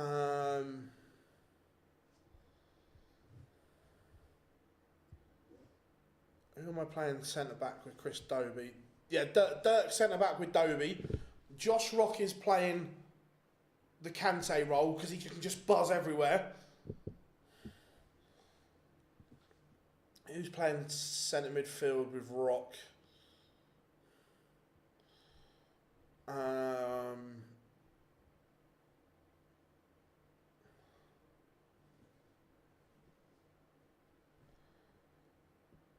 We'll stick Scott Williams in goal then. We'll play Aspinall on the wing.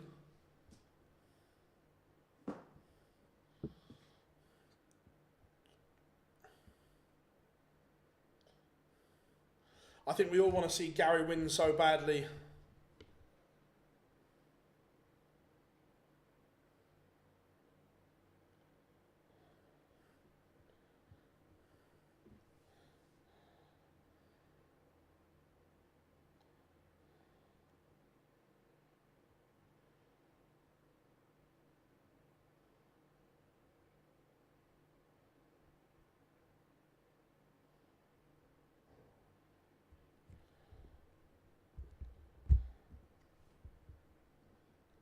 So still no sign of who's won the ball yet. 88% of you all think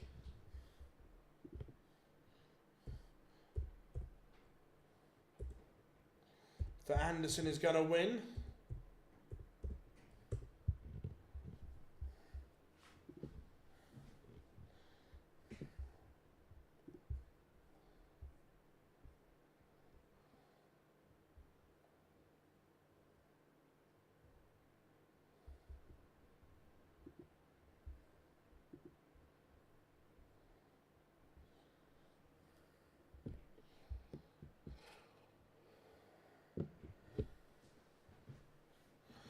Anderson's first game was, yeah, it was, and like I said earlier, the pace of the semi-final helped.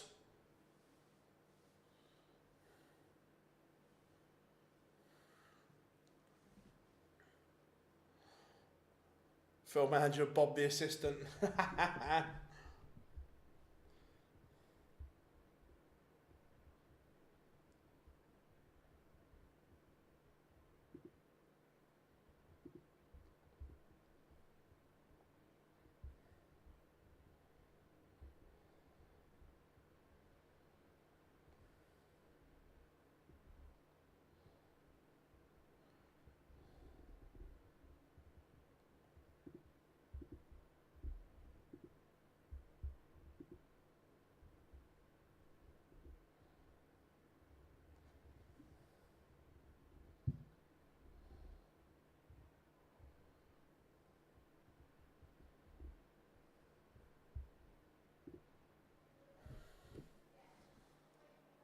Hi, Boris, isn't you?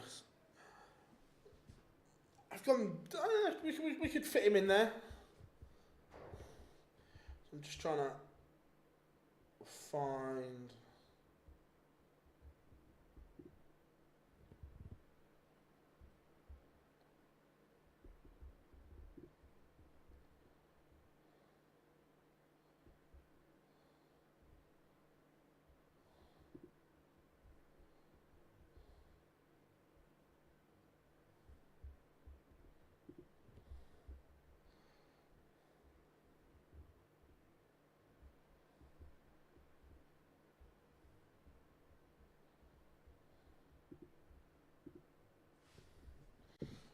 So,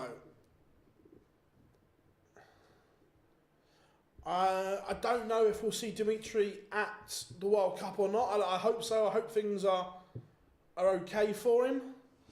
Right, we're going to a break, so fingers crossed it's not going to be too long.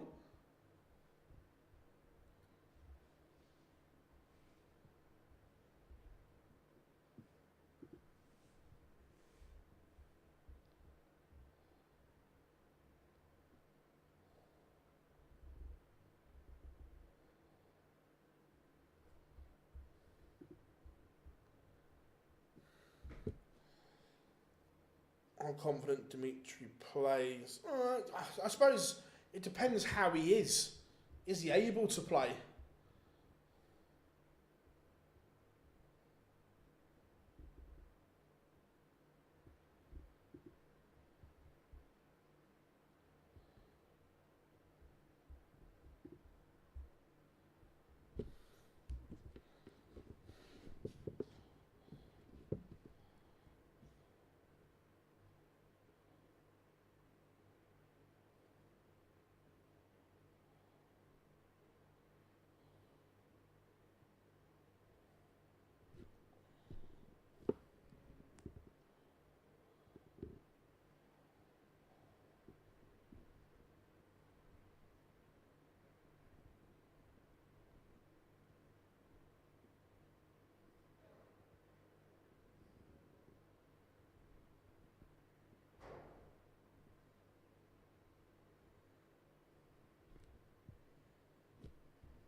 So, still no news on the ball yet. Not sure who's won that, but stay with us, folks.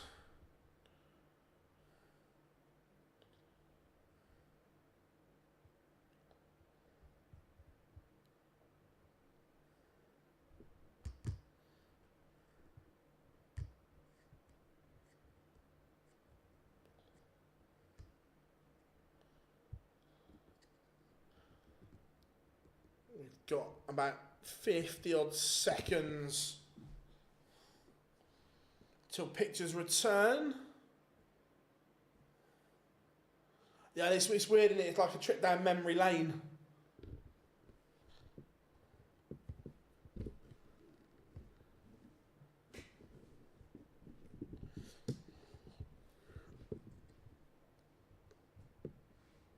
That's what Aaron Binks, how the hell... knowing people, isn't it?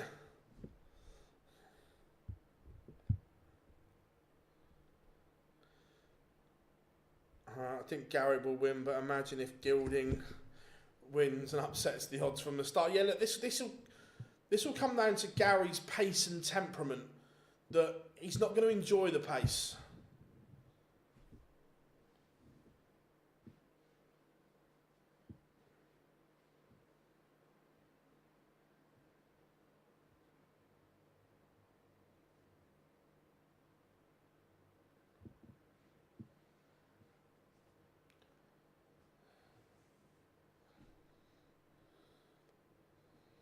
Get the crowd on their feet in Sindelfingen.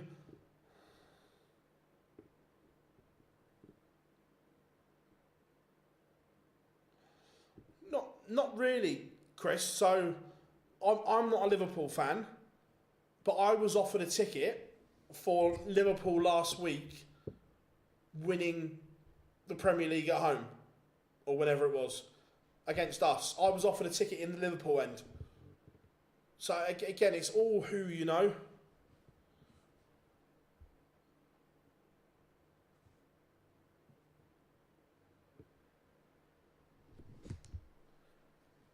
Swiss Phil is on the stage. So, ladies and gentlemen, for the final time, we better do this. Ladies and gentlemen, the train now approaching platform 2 is your express.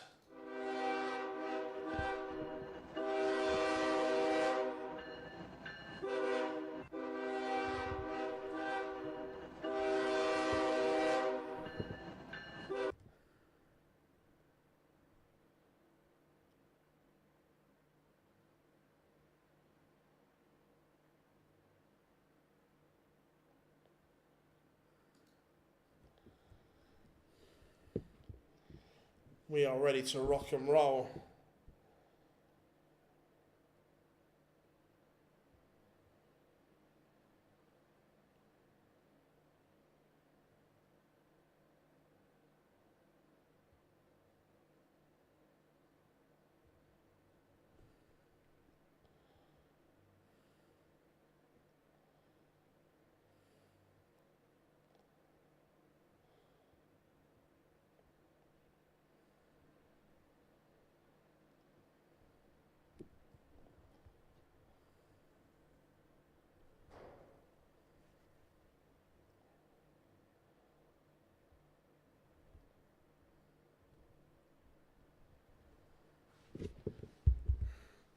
So,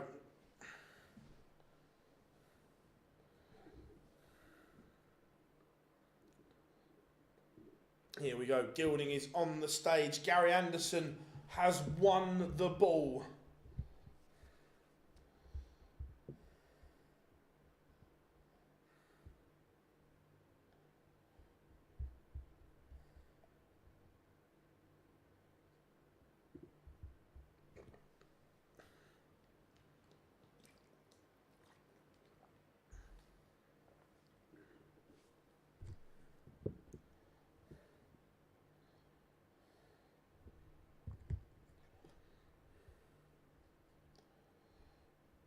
Flying Scotsman is walking on.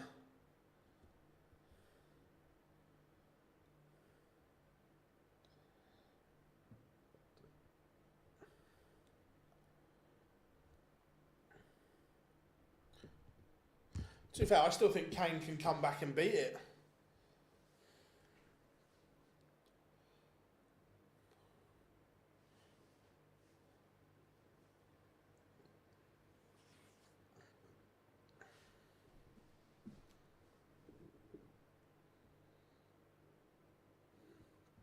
Gary is on the stage, so we are ready to go.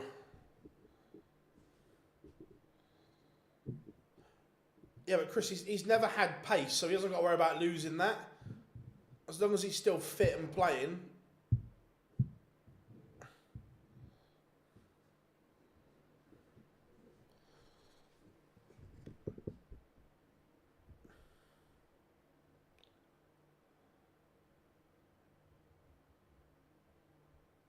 Yeah, Gary, they want to get this done.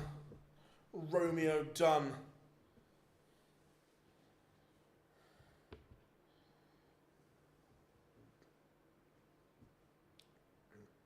Andrew Gilding has beaten Clemens, Clayton, Noppert, Wright and Woodhouse on the way to the final.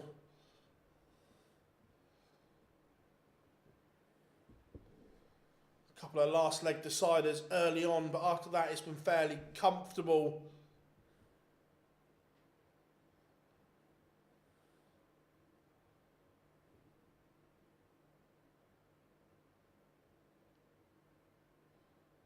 Gary Anderson, that's being Jan van Veen, Rob Cross, Martin Lukeman and Dirk van Duijvenbode en route.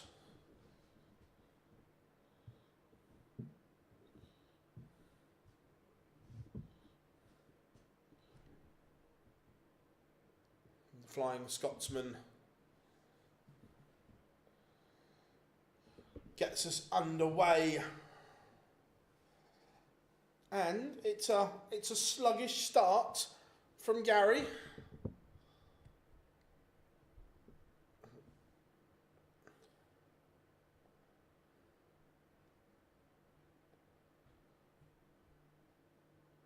I've got to say, already Gilding is threatening. Look, first to 8.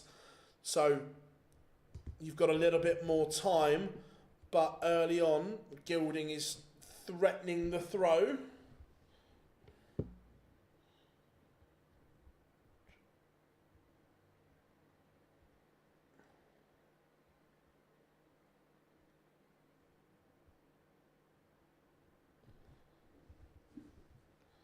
Already,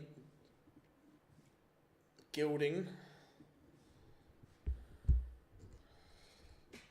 on course for a break.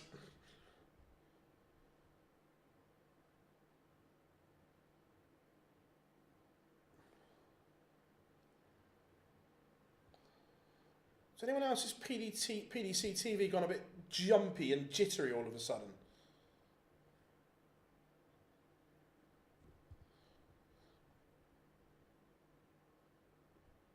Gilding looking at 64 for first blood. Tops. Misses.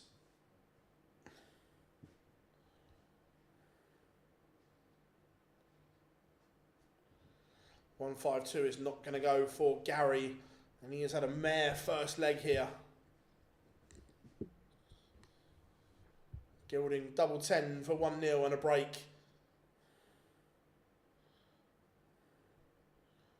Double 5.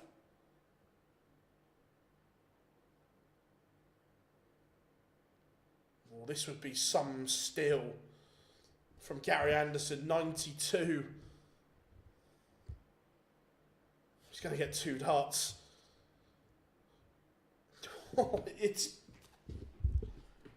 Yeah, police, please. There's been a robbery.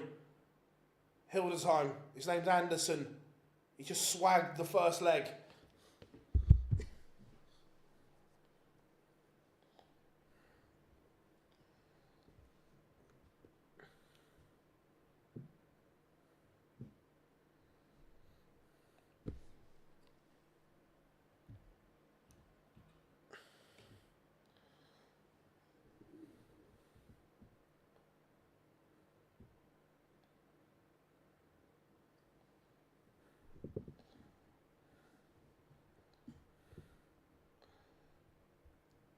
Anderson, a complete steal in leg 1.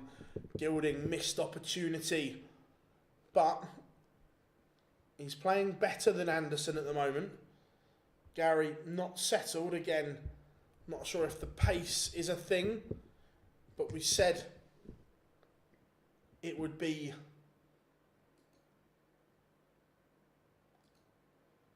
more comfortable.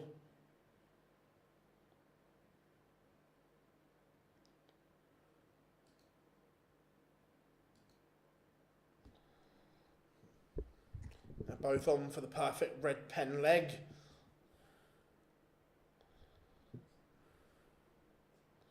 Oh, Gilding's broke it. Tom 40s, we don't like them.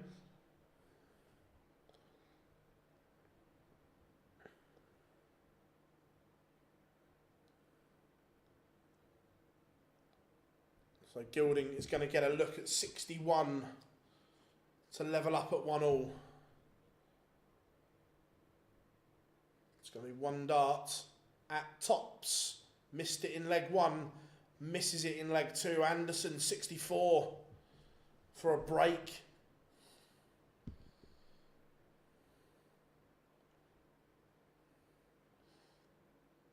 One dart at top, same target, and he also misses, so Gilding breathes again.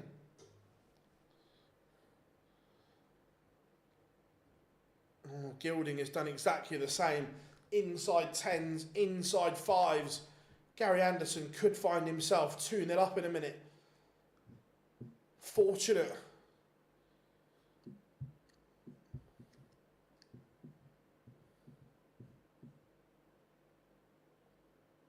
(2-0) Gary Anderson, and for once it's not 2-0 on eye-catching, it's 2-0 and scrappy, but he won't care. The Flying Scotsman is riding his luck here.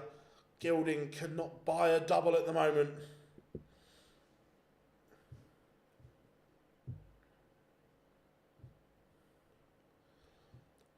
So far, Gary has not had a visit of 140 plus or a maximum. The scoring is not there at the moment.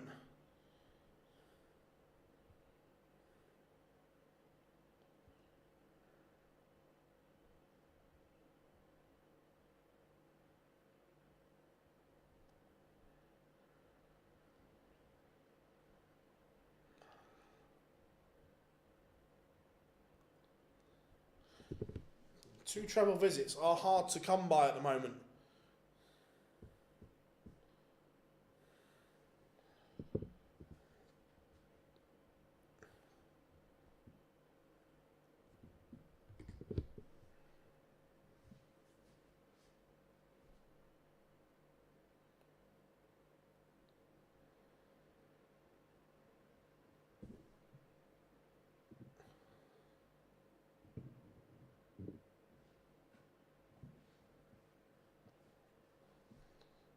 Gilding, are those missed darts at double just affecting him now? Because his radar is completely off. He should be 2-0 up himself. He's not. And all of a sudden, Gary Anderson, is he about to flick the switch? Find the afterburners. He's down to the champagne shot. This would be for 3-0.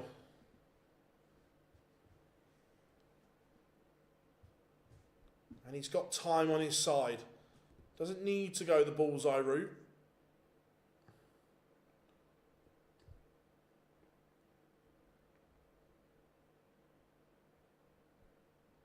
Ton to leave double 16. So this is for 3-0.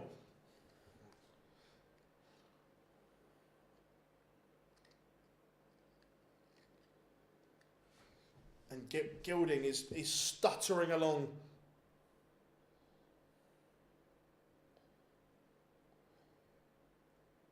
Double 16 for 3-0. It is 3-0. Gary Anderson is edging closer to another European Tour title.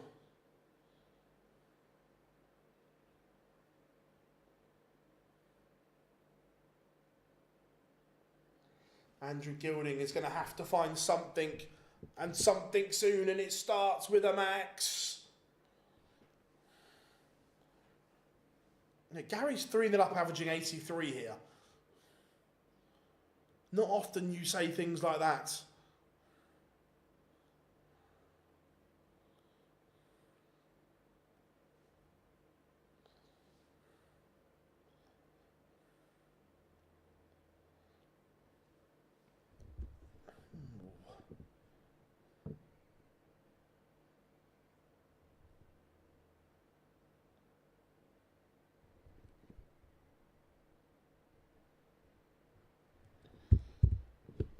Gilding in control of this leg, but he was in control of leg 1 as well and found a way not to win it.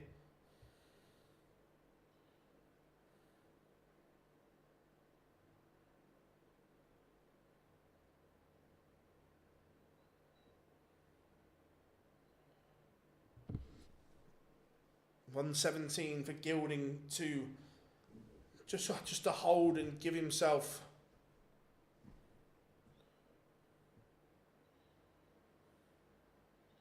17 for tops. Tops misses again. Gilding cannot buy a double at the moment. Normally his finishing is impeccable, but he's 0 from 8 at the moment.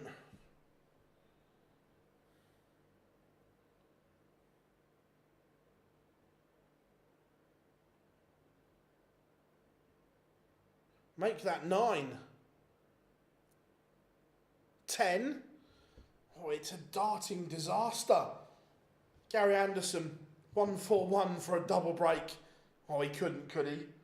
Oh, oh my, stop it. Just stop it now. Oh my. This could be heist of the century. Gary Anderson has just taken out 141. Andrew Gilding is 0 from 11 on doubles, and Anderson is halfway there.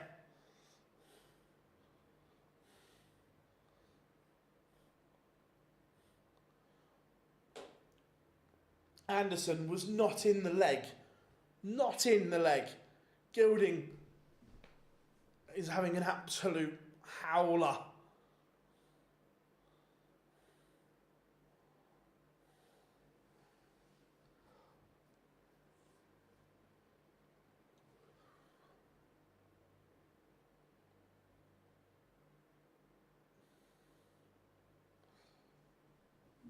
Look, Gilding again is threatening the Anderson throw, but if he's not going to hit a double, it doesn't matter.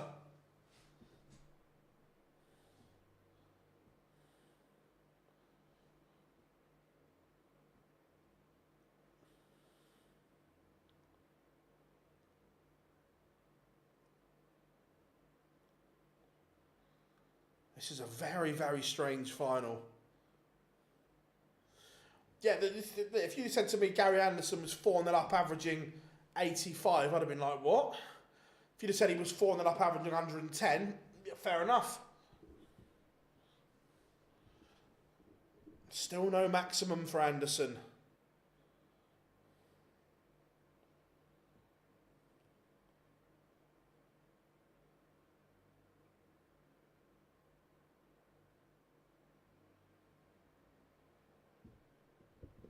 So, 84 for 5-0.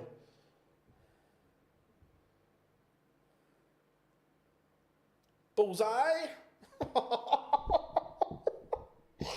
Oh, it's 5-0.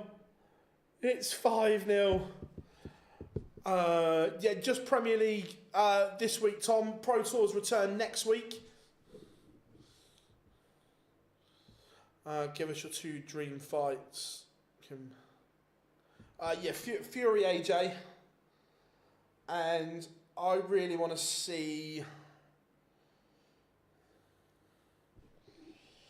There's a few.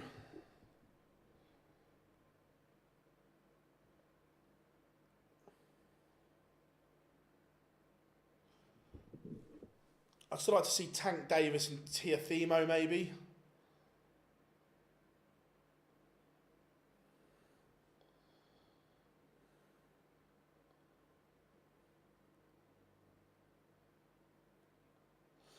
Right, I know it's the final. I've been busting for a pee for about 5 minutes. I'm just going now. 2 seconds. I need to pee.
Sorry about that, folks.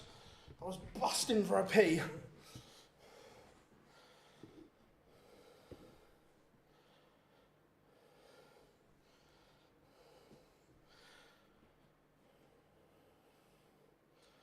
This is mental. Absolutely mental.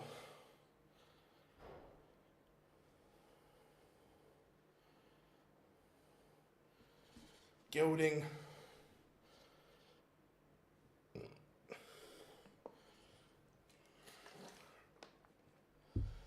The problem is, I'm obviously changing my diet and everything like that, which is great, but drinking so much water kills you.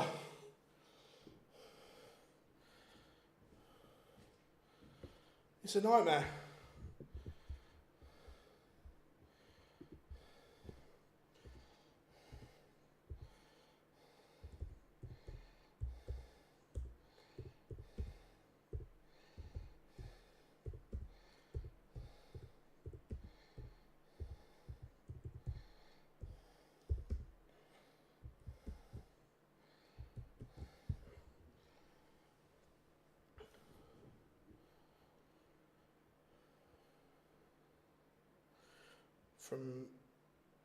To be fair, from that position, that's not bad. He's done all right there. Considering he was...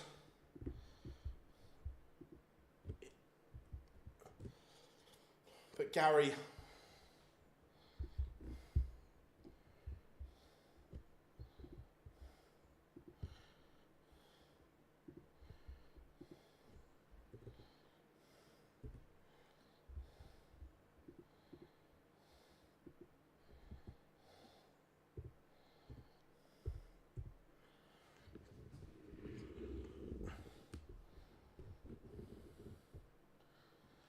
yes, so we will have young Jaden Walker and Robert Owen this week. Then obviously the Premier League. And then Friday is a content gathering day.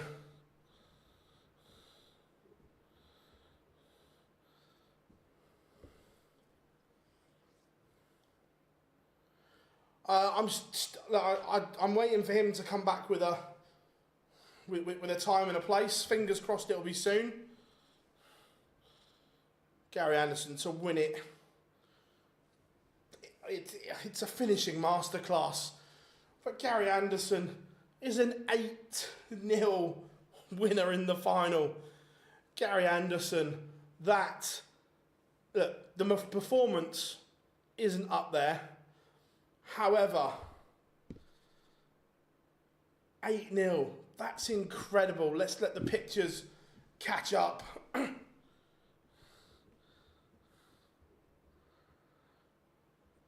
It's incredible. Bagel in the final. His scoring was woeful. He hasn't hit a maximum, but the finishing was right up there.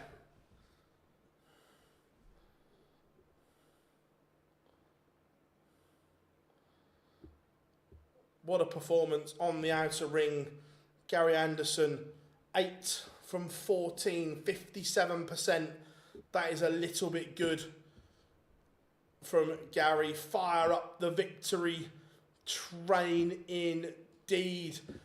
Everyone, thank you very much for the support over the weekend. It has been absolutely incredible from you all. So thank you very much for that. Remember, the live lounge will return tomorrow. Make sure you join us for that. And one last time, if you haven't yet, make sure you drop us a like and subscribe to the channel. We thank you very much. One last time, we are going to do this before we go, but it is glory, glory, Gary Anderson, and all aboard.